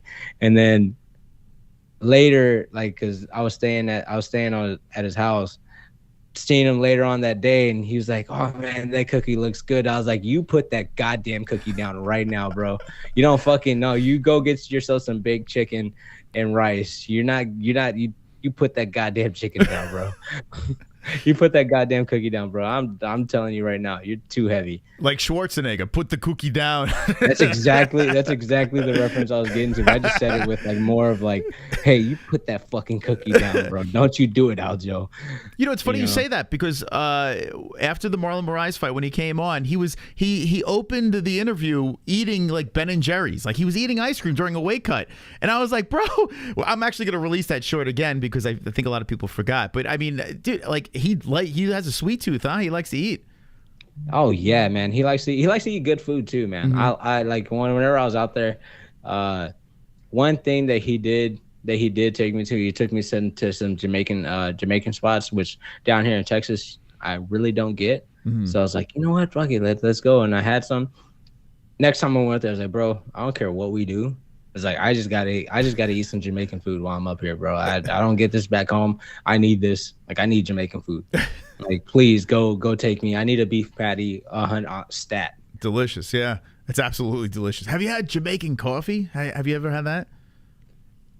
No. It's out of control. I haven't had it. Oh man, I gotta try it. Dude, oh damn! Now when I go back, I'm gonna be looking for Jamaican coffee. I was talking to Randy Brown about that, and when I was in Jamaica, I was like, "Is there crack in this? Like, what the fuck is in it?" Dude, I could not stop drinking it. It was phenomenal. I don't know if you're a coffee person, but oh yeah, I love coffee. I love coffee. I got like a little coffee maker, but it's like it gets the job done. But like. I gotta get some good coffee. I gotta get some real good coffee. I'm like the guy that adds like a quad shot at Starbucks. I've been going to Starbucks and be like, hey, fill that shit up with espressos. I don't care how many. I want the max. There you go. Yeah, there's nothing like some an injection of caffeine into your life, right? Listen, if you have a second, do you mind asking fielding questions from our live chat before we let you go?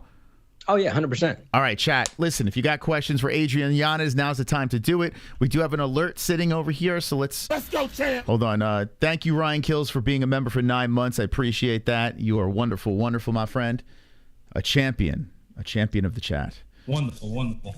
Make sure you click that link, by the way, in the live chat. Millions. You can get some swag. Adrian Yanez, his merch. You can check out his watch parties as well. So click the link in the chat. And here we go. Okay. Wonderful, wonderful. Okay, hold on a second here. Yeah, I'm a beautiful Indian woman, Adrian, new tight lil samosa. If we can ever meet, I'll show you what my culture does to sexy young men. Churn you till mango chutney oozes out of your hog and make you become Indian. Wow. So that's our Indian a donation reader over there, and it seems like she's flirting with you, Adrian. Let's go, champ. Oh, no, I definitely got that. Yeah, I can definitely see that. All right. So you're going to plead the fifth? I'll plead the fifth on this one. Okay. All right. Thank you. I got to go tell my girl she has some competition. Yeah, her name is Vishwana. She's very attractive. Thank you, Vishwana. And thank you, Casey Jones, been a member for, I don't know, you're a double champ, but thank you. He says, what is your favorite protein source? I have so many jokes, but what's your favorite protein? Yeah. No, it's hilarious. I felt like I was being set up for that one. And I was like, you know what? I'm just going to ignore it. And I'm not going to say sausage. Yeah, I think it's actually a real question, though. Oh, yeah. No, real question. Best protein source. Man, bro, I'm from Texas, man. I love steaks. So steak, red meat. Yeah, pretty much.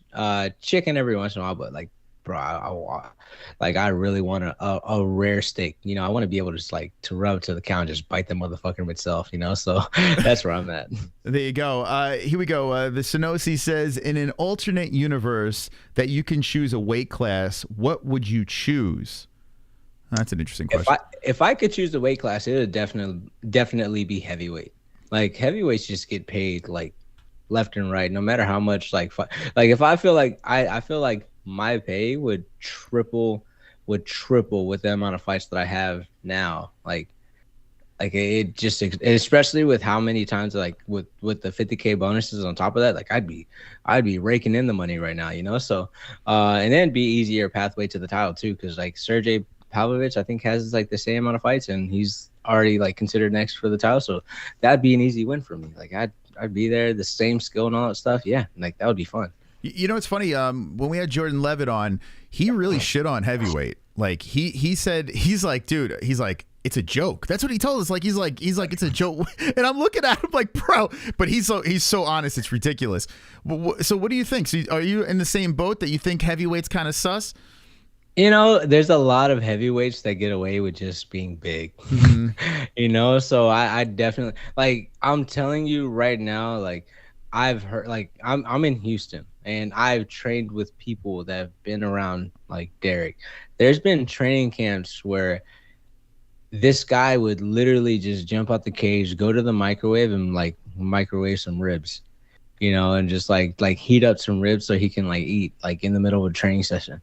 Like this was like back in the day. This is back in the day. It's not now, but it was definitely back in the day. Like there's like the guy would like just like he has an absorbent amount of power.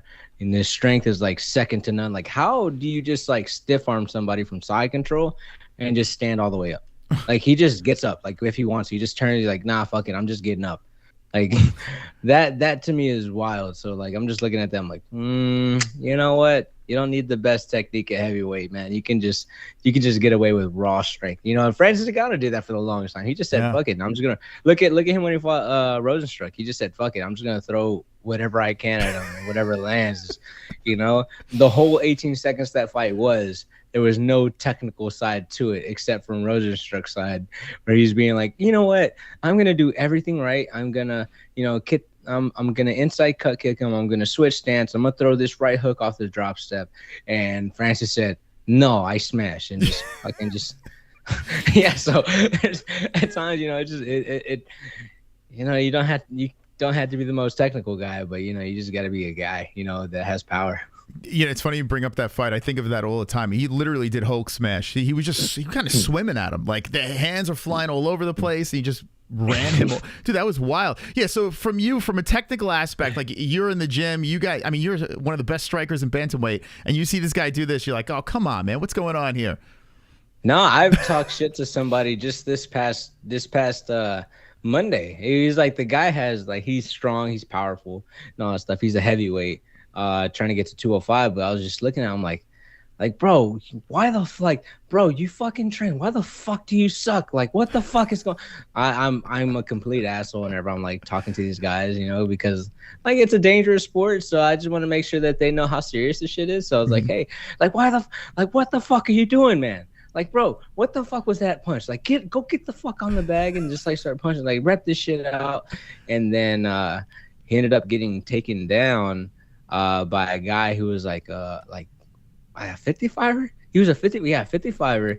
He got taken down. I just remember just looking at him, I was like, if you don't get the fuck up in the next 30 seconds, I got some news for you, buddy. I was like, I got some news for you. You better go get a fucking day job.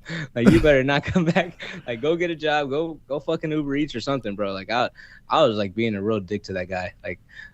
Like, but also at the end of it, like, once we're in the locker room, I was talking. I was like, hey, bro, look, like, you know, I'm just letting you know, like, I'm gonna be brutally honest with you because, like, you're a heavyweight. And like shit's really dangerous. Like, just imagine a heavyweight on top of you. Yeah. I was like, yeah. I was like, hey, bro, look, we got to work on some shit. You know, come back. You know, I was like I was my own version of a good cop, bad cop. You know, so he needed it. He did show up. He did show back up and was like ready to work and actually like wanting to listen instead of trying to be like Hulk smash everybody. So, you know, I think I did good.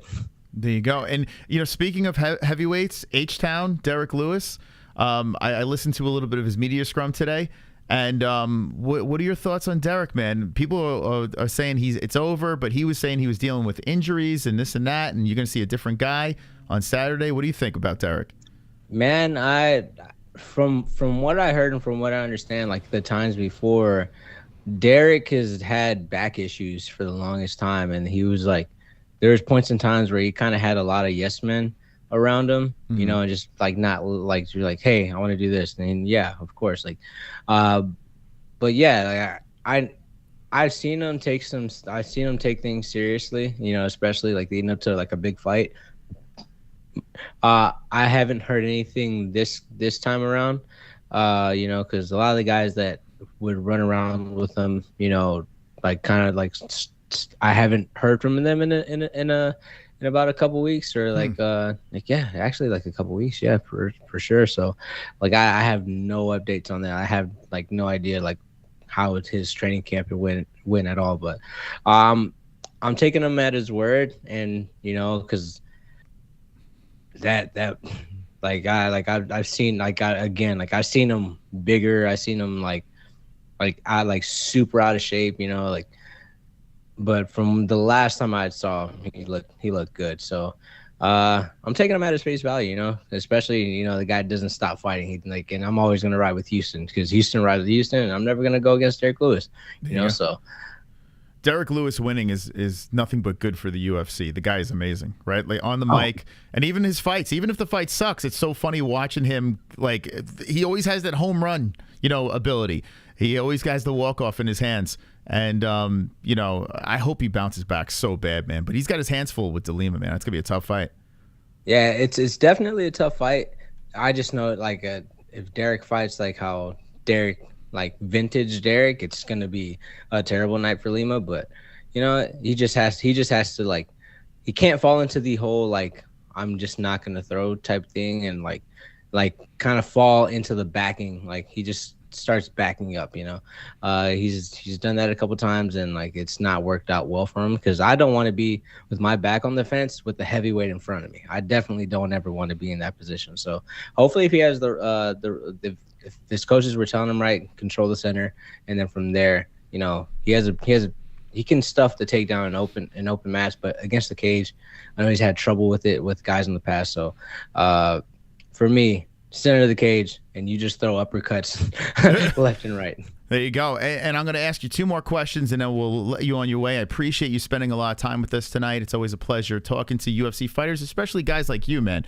You're a really nice guy. The co-main event this weekend. By the way, are you doing a watch party for this event?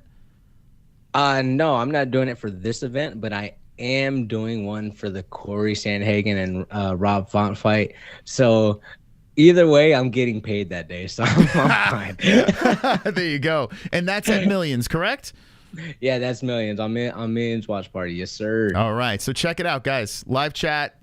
The link's pinned up there. You can get his swag. You can check out his watch parties. Go support Adrian. The co-main event, UFC 290. So where are you going to be watching this? You going to be watching this with your boys? You going to be at the bar, at home? Where are you going to be watching this event?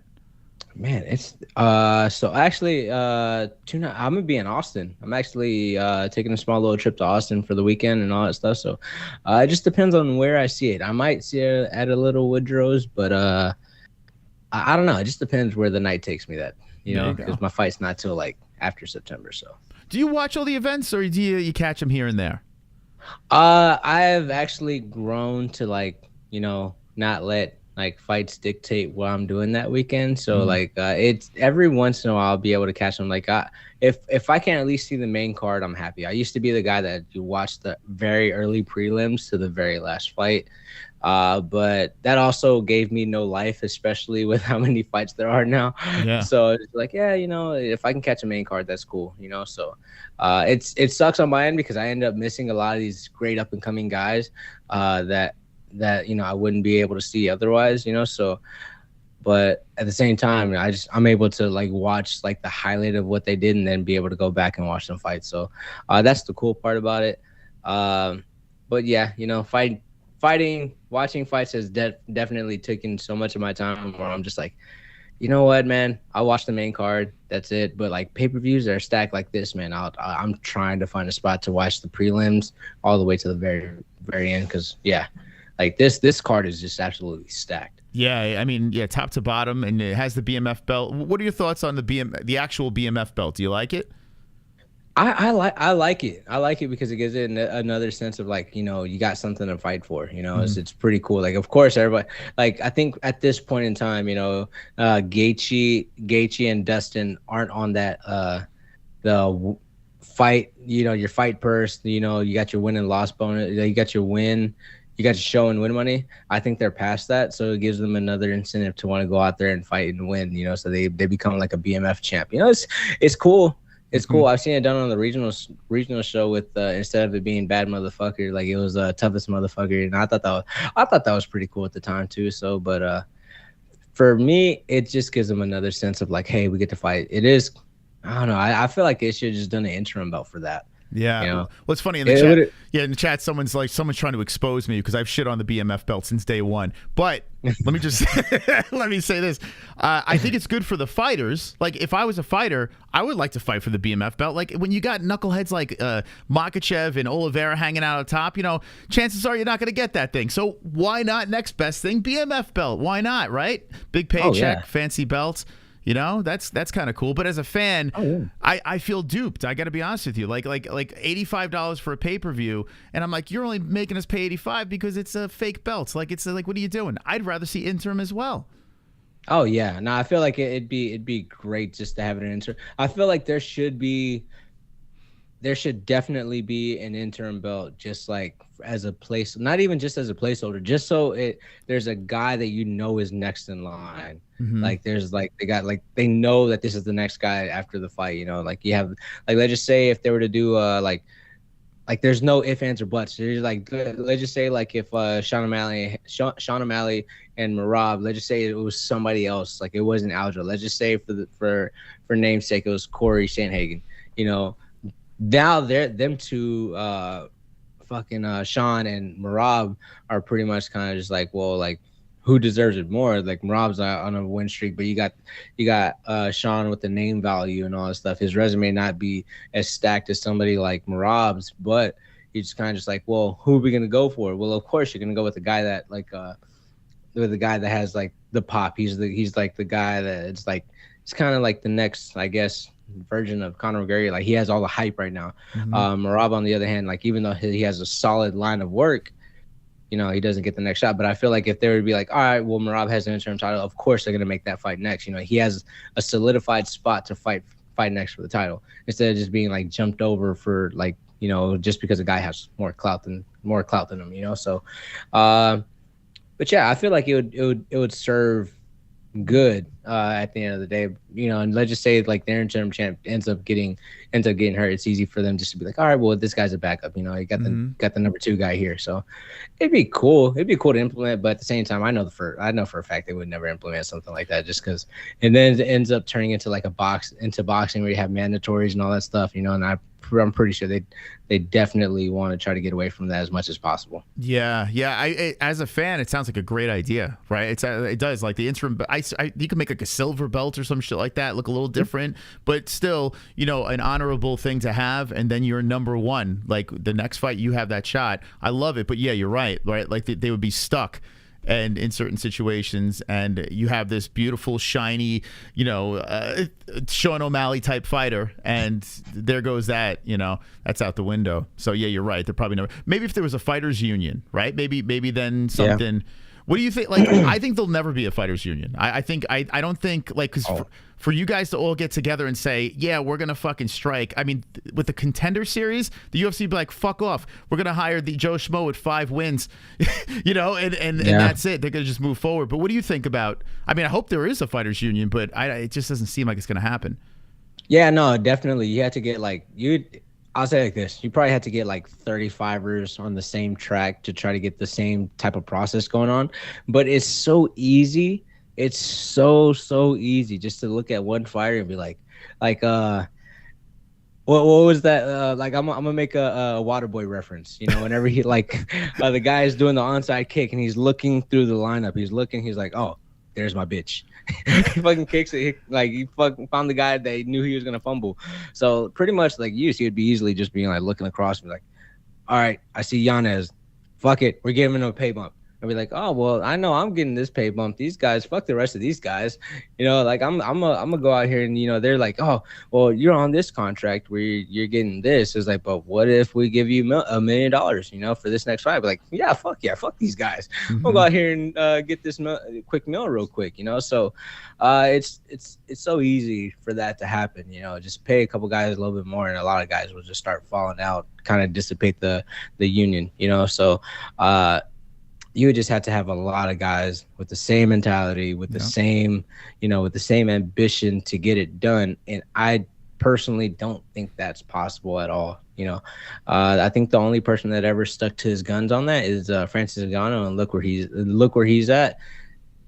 And it's worked out for him, but I don't think that works for too many other people, you know, because they don't have like the star power. They didn't walk out the UFC whenever they were champ, you know. So it's a little bit of a weird process. It's funny when I saw they originally were going to do the fighters union and Cowboy Cerrone was involved in it, and then all of a sudden Cowboy's like, yeah, I'm good.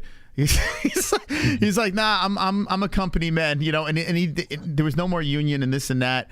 I mean, then I was like, you know what? I get it. I fucking get it, man. These people you got to feed your families. You know what I'm saying? Like, what are you going to do? You going to take this big gamble? And what if some knucklehead is a scab? And I don't know. It's just too many risks, and it sucks. But I think down the road, like, this sport is still very young. Down the road, I mean, you guys are going to be making some super big bucks and not having to worry about bonuses. You know? Oh, yeah. I mean, you guys are on the ground floor. You guys are literally the building block to this massive company. The way they've kind of surpassed like boxing, like it's crazy. Like the UFC has kind of shot past boxing a little bit. I think more people are excited about the UFC. You got a big boxing event this weekend, and I got to be honest with you, I'd rather watch 291. Yeah, if I'm being honest with you, it's the same sentiment, even with like a lot of like boxers that I've been hearing, like because like you know, like we got like boxers like Marlon Esparza and like at the gym, you know, so like you're able to like kind of catch a gaze, and like they're pumped for the Spence Crawford fight. Don't get me wrong, they're super pumped, like that's their sport. But I don't feel like he's getting the same pop. Like I feel like the Crawford Spence fight has actually been like kind of been getting overlooked, you know. Like MMA Twitter, they love it. They love the fight. They love the fight. Like it's a fighter's fight. But if you ask the like regular Joe Schmo, everyday guy, what they're going to be watching. Like, are you going to watch Crawford versus Spence, or are you going to watch the UFC fights? And as soon as you say UFC fights, they're going to be like UFC fights. You know, they're not going to want to watch the boxing. You know, even though the fight is just a phenomenal fight itself. Like, that fight is like that fight is pretty much like the Manny Pacquiao versus Floyd Mayweather fight actually done right. You know, like they're fighting in their primes and not like a couple years past their primes. You know, so like they're right there. So to me, it's a phenomenal fight. But if you go to the average person, you're gonna be like, well, you know, I'm gonna watch the UFC. You know, so that's where they get sold. You know, the UFC pretty much has made themselves like a household name, and a lot of these boxers, like the last couple of fighters that were able to make themselves into household names was like Mike Tyson, Floyd Mayweather, Manny Pacquiao, Oscar De La Hoya. You know, a lot of those guys who are like household names. But now it's like you don't really get that in boxing. The best they got right now for like household names is Jake Paul. It's crazy. You know, so it's just, you know, which is sad, which is kind of like in a sense it's super sad. You know, it's sad because you got fucking super talented guys like Crawford and Spence, you know, and ends up getting overlooked because all the celebrity boxing stuff, all the YouTube boxing, all that stuff, like with Jake Paul and doing all that stuff, which he's doing good, and I respect what he's doing, trying to get those guys paid. But at the same time, I'm just like, bro, sometimes it ends up overshadowing, you know, guys like Spence and Crawford, you know, because they end up getting all the eyes. My heart broke when Anderson Silva lost to Jake Paul. Same. That's horrible, and I don't want to see the same happen to Nate. I don't want to see that. Like, I mean, we're gonna react to it and capitalize, of course, but I mean, I don't know. It's just a bummer, man. It's a bummer to watch as an MMA fan. So yeah, you didn't like it either. Yeah, I don't like it either, especially like right after like I saw what happened to Ben Askren. After that, I was just like, damn, no, like this sucks. And you know, I was sitting there just watching that fight, and I was like, fuck that.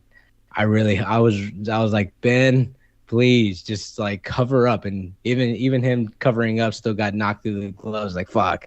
And then seeing Tyron Woodley have like a competitive fight with him, and then all of a sudden his next, like the rematch ends up going on, and he gets starched, and I'm like, well, fuck. There's most of our MMA legends. Then you see Anderson Silva, and the whole entire fight, I'm just like, I really hope it doesn't happen the way you know, happened with Tyron Woodley. And luckily that was actually like a competitive fight, and like wasn't like one of those where, of course he got dropped, but at the same time it wasn't like we're like, oh fuck, he got starched, like I don't want him to become a meme, fuck, you know, like doing that. You know, because they have like memes of like Tyron Woodley, Ben Askren, and all that stuff, like, you know, with Simba trying to wake one of them up, you know, and I'm just like, please don't do that. Don't do that. I don't want that to Silva. No, please don't. It's crazy, man. The memes are I mean, we even in our chat, we have some memberships, and some of them we got some memes. Adrian, you're safe though. There's no meme of you, so don't worry about that. But some people are not safe. I actually have Aljo in here. Guys, can you spam the chat with Aljo's head for a second here? It was right after the first Jan fight. I couldn't resist, Adrian. I just couldn't. I love Aljo, you know. I love the guys from Law, but I mean, you know, have you ever been guilty of sharing a meme that you're like, ah, damn, I shouldn't have shared that? Man, I believe I have. I'm not gonna lie to you. I believe I have. I think I liked it on Twitter and just was like, man, you know what? Like I probably had. Oh, I see it. Oh. A couple of Jeff Molina's in there too. No, a couple of Jeff Molina's in there. Damn. No one's safe. No one's safe. We got rid of we had an Usman one, but I got rid of it. I couldn't do it anymore. But yeah, we promise you're safe though. Okay, Adrian. Allegedly. Allegedly. Yeah. They were just waiting for a good one to come up. Dude, the Usman was hilarious. I don't know, the one where his eyeballs were poking out of his head, and I mean, I couldn't resist.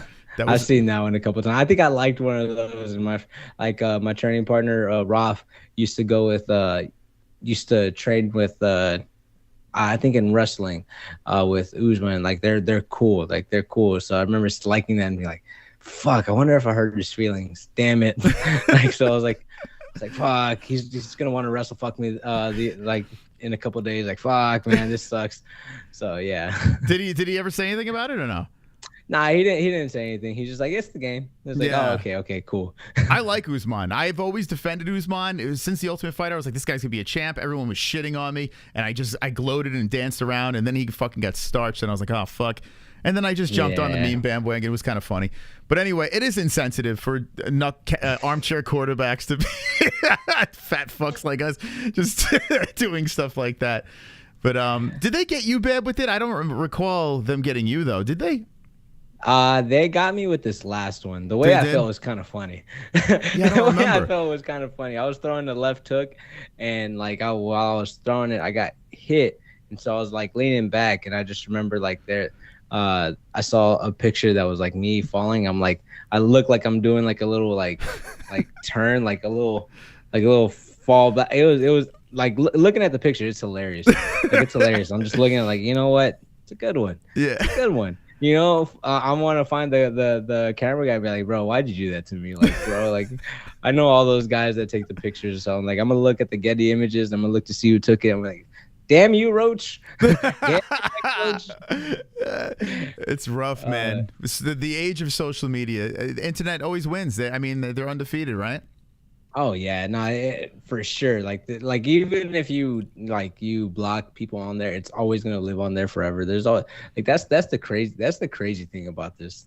Like whatever you do, whenever you say, is gonna live on the internet forever. Especially with all especially in the fighting world, you know, and people will be like, hey, like you say something like, let's just say you give a hot take, and then all of a sudden, next you know, like someone's in the comments like, hey, this you, and it's fucking me, just like fucking getting flatlined. Yeah, that was me too. Like I said this hot take, but that's also me as well too. So hey, it is what it is. I feel bad for McKinney, man. I feel bad for him. Every time he tweets, I just like, oh God, I don't want to look. Because then I just see all those fucking, dude, they're, what the hell, man? They just like, they're waiting. They're waiting for you guys to tweet, and then they pounce, right? Oh yeah, 100%. I'm just like, God, man, give us a break, guys. Like, man, I really want I remember him and Terence McKinney and KSI were beefing on Twitter, and they're like going back and forth, and just seeing that, I was like, oh, this is getting good. Next thing you know, the memes started coming out. I was like, oh, damn it, man. What can we say? Like, of course, like these guys have like massive fan bases that are just gonna just throw the memes down, man. Like, so it's like, fuck. Yeah, it's bad. We have a Discord that you got to jump in our Discord. Sadiq Yusuf just jumped in. You got to hop in our Discord. Like, they're fucking savages. They're like instant right now. There's probably memes right now of my head on some sort of, I don't know, God knows what. But they're hilarious over there. These freaking people. Anyway, all right, man. Adrian, listen, I feel fucking horrible. I'm keeping you here forever. Quick predictions. Two predictions here. Blachowicz versus Pereira, co-main event. Who you got? I am gonna go with Blachowicz. He's gonna put his wrestling singlet on and take Pereira to wrestling high school. I agree. All right, there we go.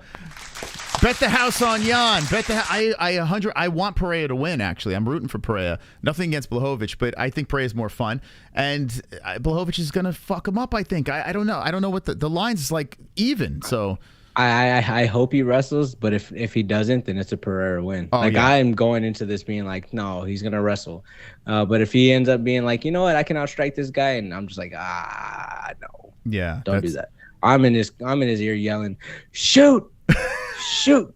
Don't hey, you see that jab that we want you to set stuff up with? Don't do that. Just shoot. Don't do that. Don't throw a punch. Just shoot. And how about the main event, the BMF fight, the rematch, Poirier Gaethje? 5 years later? What do you think? Damn, that's a fun fight. That's an absolute fun fight. That's the hard one for me to pick because I'm just like, I like Dustin's style. His style, I absolutely love it. His combination punching, his he's precise. He wants to hit certain areas. I like it. I like it a lot. And also with Gaethje, the thing that kind of scares me about Gaethje is that first fight, though he was eating up Dustin's leg. He has been a little bit more controlled as of late when it comes to his punch output. Trying to place shots, set stuff up.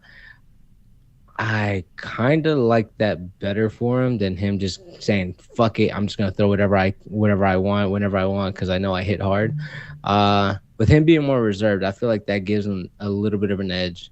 much more of an edge. So I am going 60-40 Justin, but I am not surprised if like Poirier goes out there and finishes him again. Okay, there you go. All right, so very interesting, dude. This fight's gonna be so good, man. Man, I can't wait. I cannot wait. We win either way. We either whoever wins that fight. And what about you? Are you Abu Dhabi, MSG, Las Vegas, MGM? What are you targeting when you come back? I will say Vegas because every other place has state taxes, and I'm just like I'm from Texas, man. We don't Texas don't tax, you know. So that's where I'm trying to be. That's where I'm trying to be. No state taxes on my end. So like Vegas, Texas, you know, Florida. I would love to go back to Florida and get a win over there. But so yeah, it's looking like a Vegas fight. Okay, December. No, that's way too far. Too far. Okay. All right. Good. That's what I like to hear. So earlier. So now you're probably thinking Apex then. It depends. Yeah, it depends. Texas I'm not sure where exactly it's going to be at. Just yeah. Have you fought in Texas yet? I can't remember. The Austin card with Tony Kelly. Oh, that's right. That was in Texas. That's right. Okay. Yeah, oh my that God. was the pop. That was the one. Holy shit. That happened in Texas. Oh my God. My memory's terrible. But yeah, that's the way to do it. you showed Derek Lewis how to do it in Texas, right?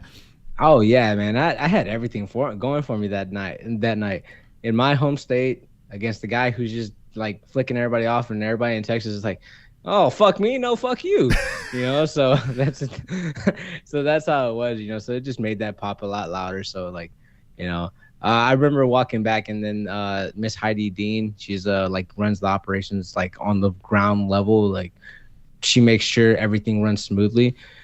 I remember like walking out, and she was like, I have never heard a pop like that like in a long time. I was like, she's like, and you did it. And I was like, thank you. I was like, oh shit. And but also like I know the storyline and everything that went into it. It made it much bigger. The lead up was great, dude. The lead up was so good, man. That was so much fun, and to see it end like that, it was the perfect story. And so talk about memes. I mean, you were on the good side of that with the internet. Fucking hell, man. Kelly got raped. It was bad, man. And then you know what my favorite part is that after my loss, he tried to meme me, and pretty much everybody was like, oh, you think we forgot, old man? Like, fuck you. Like, they just started fucking memeing him throughout the whole entire time. Like, oh yeah, it was sometimes the internet's behind you, and whenever they're behind you, it's such a fun feeling.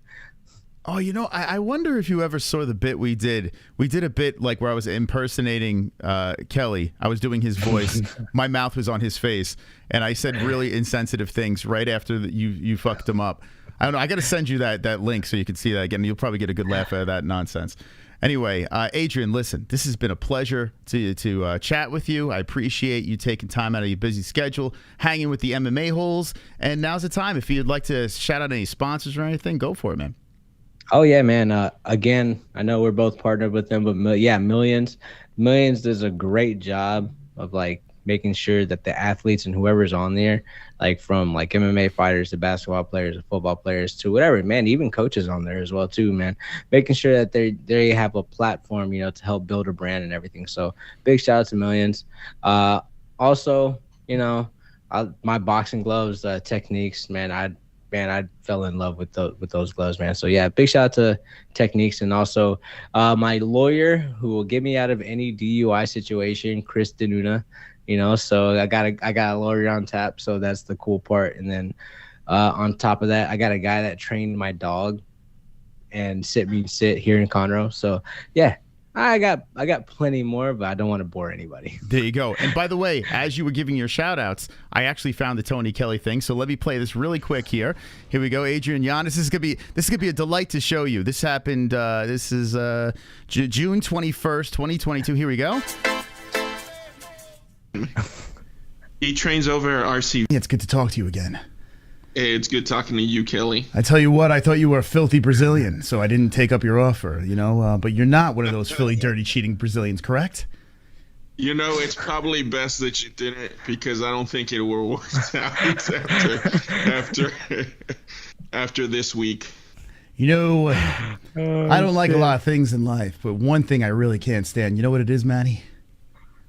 I believe that might be Brazilian. It's right? a dirty, cheating Brazilian, Manny. A dirty, cheating, slime ball Brazilian. You know what I'm saying? And now I can't stand anyone that's named Adrian. You know what I'm talking about? What the fuck? I can't stand everyone named Adrian.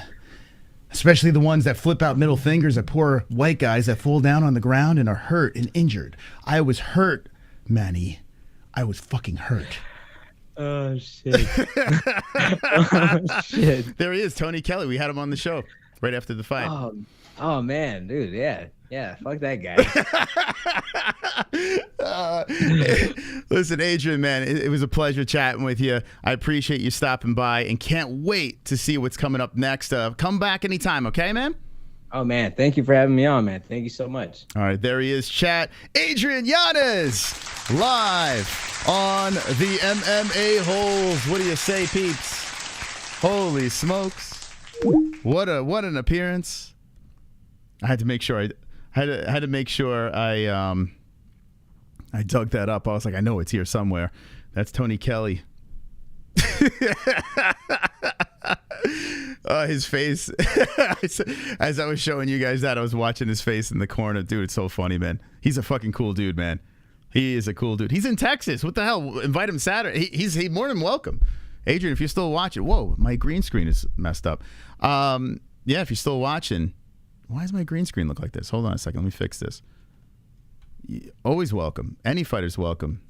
Of course. He's actually a really cool dude. So like I said, since, what's it called? Since 2021, we've really wanted to get Adrian on the program. So this was a treat, man. There we go. A little better. This is an absolute treat. Let me know in the chat what you thought. He said a lot, and I appreciate it, man. Spending almost 2 hours with us. Listen, when a guest is down to hang that long with us, dude, I could talk forever. So I enjoyed hanging out with Adrian. But what do you think in the chat?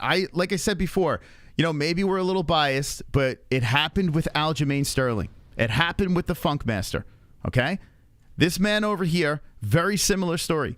He just got finished by Rob Font. Just like with Marlon Moraes with Aljamain Sterling. Aljamain was one of those guys, a hype train, this and that. He got humbled by Marlon Moraes. And the next thing you know, he comes on the MMA-Holes and he wins a title. He goes on an epic run and snatches the bantamweight belt and now is in the picture, in the talks for the best bantamweight of all time. If you look at Adrian Yanez's resume, Miles Johns was a loss in 2018, and he just ran the table over here, just smoking everyone. 5 UFC bonuses. Fights Rob Font, gets caught in a firefight, and gets finished in the first round. I'm telling you right now, guys, do not sleep on Adrian Yanez. Don't sleep on him. Only 29 years of age. Nice interview. Thank you. Top 3 fighter on the show. That's wonderful, wonderful. Thank you. Wonderful. Appreciate that. By the way, hit the likes if you haven't done so. Moss, he was one of my favorite fighters before this interview. Another great one, man. Did we just find your new co-host? I need a co-host. Anyone want to be a co-host? No, Jesse's going to be back. We don't know when, but she will be back. She will be back for sure. Great interview. I tell you what, man, for Fight Buddies, I'm telling you right now, we do need a UFC fighter. A fighter as the third personality for sure. For Fight Buddies. I mean, that's not even a question. I think that would be like the missing ingredient to the perfect fight reaction show. He may just have the makings of a varsity athlete. He's a cool dog for sure. Yeah, really nice guy. Very nice guy. I thought that dude was Sergio Pettis. Dude, why didn't you say that while we were live? And if you did, I'm pissed I missed that. I would have asked him if that was Sergio Pettis. At this point, I think Jessie left you. Yes, she's not with me anymore. She ran off. What else? What else? Good job. Thank you. Thank you. Sadiq Yusuf. What about Sadiq? He's a good guy, man. I like Sadiq. Anyway. All right. So, yeah, we spoke about UFC 291 over here. If you want to get your last thoughts on this card, let me know. Friday night, we're going to give you the bets and predictions. Make sure you're a member, guys, of the channel.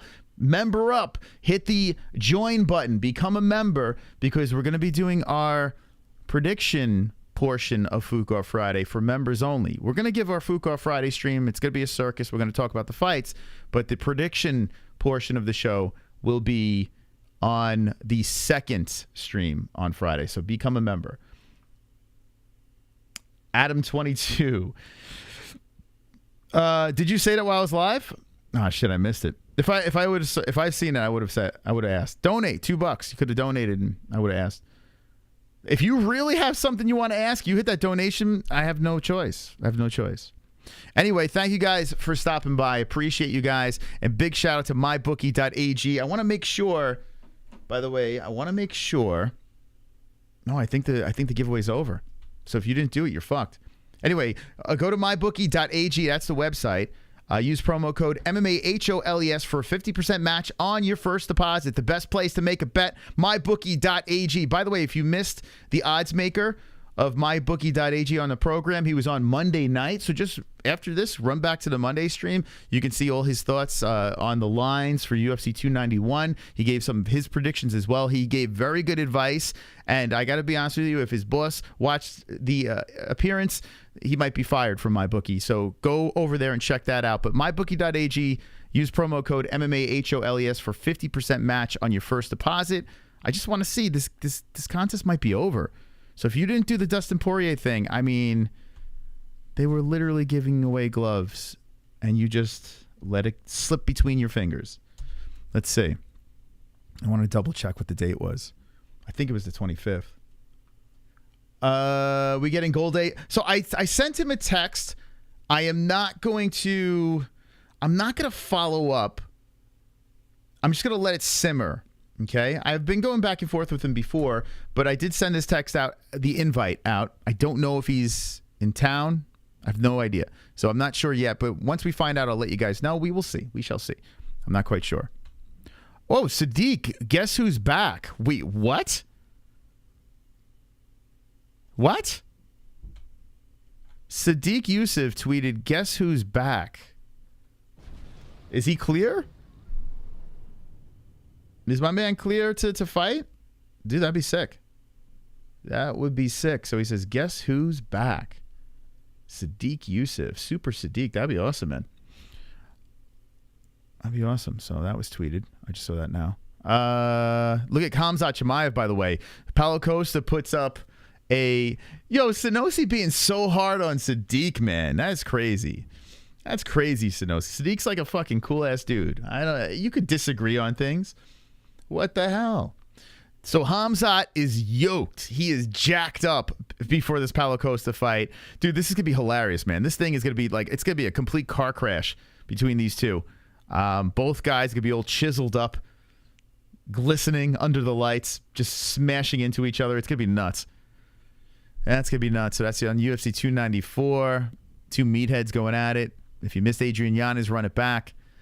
I'm looking for the MyBookie. Here we go, the giveaway. Let's see, when is this? By the way, follow us on Twitter at the MMA-Holes. Thank you. Thank you, thank you. Did I pass it?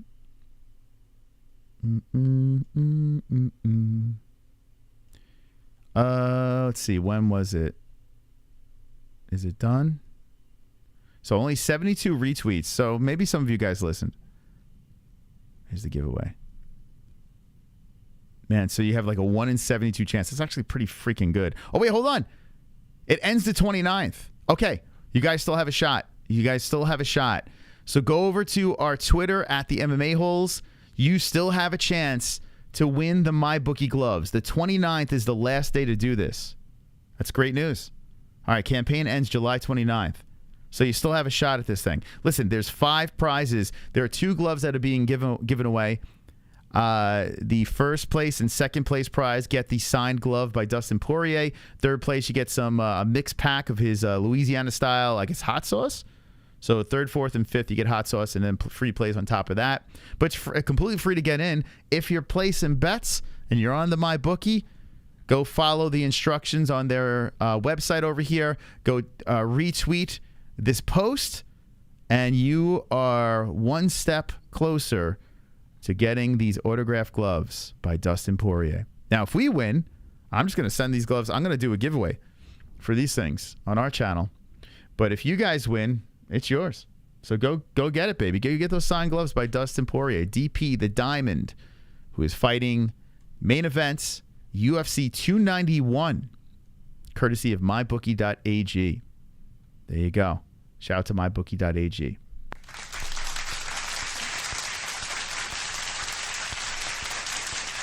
Regifting one gloves. Yeah, anytime we win anything here. So, Cowboy Cerrone bobblehead, we got it. We sent it to Ann H. A signed Cowboy Cerrone bobblehead. The Dan Henderson, what's it called? Smiling Sam OSP hat, signed hat. When we won that, we sent it out.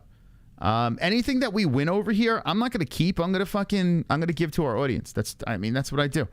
You know, what am I going to do with it? I put on a show to MMA fans, and I want you guys to get everything out of it. So, of course, I would re-gift it back to you guys. That's what we do over here. All right, guys. We'll see you on Friday on this channel for Fuko Friday. If you missed Adrian Yanez, run it back. And like I said before, comment down below. Timestamp some shit. Let me know what your favorite parts of the show were. Let me know your predictions for 291. Everything down below in the comment section. Let's get that algorithm going. You could binge on my shorts. By the way, I am answering your questions or comments with shorts. So no matter whether it's on a video, whether it's on a community post, whether it's on a short, you're fair game. I might pick you and make a video about you. That's right. I might fucking make you famous, okay? So go comment on those things. If you want your short to be done, comment on our shit, and I'm coming for you, okay? I'm coming. I'm coming. I'm coming. I'm coming. All right, guys. Thanks for stopping by. Thanks to the members, the patrons, everyone that popped in. Thank you to everyone that hit the like button. You can do a little bit better job at the likes. And don't be an a-hole, be an MMA hole. Good night.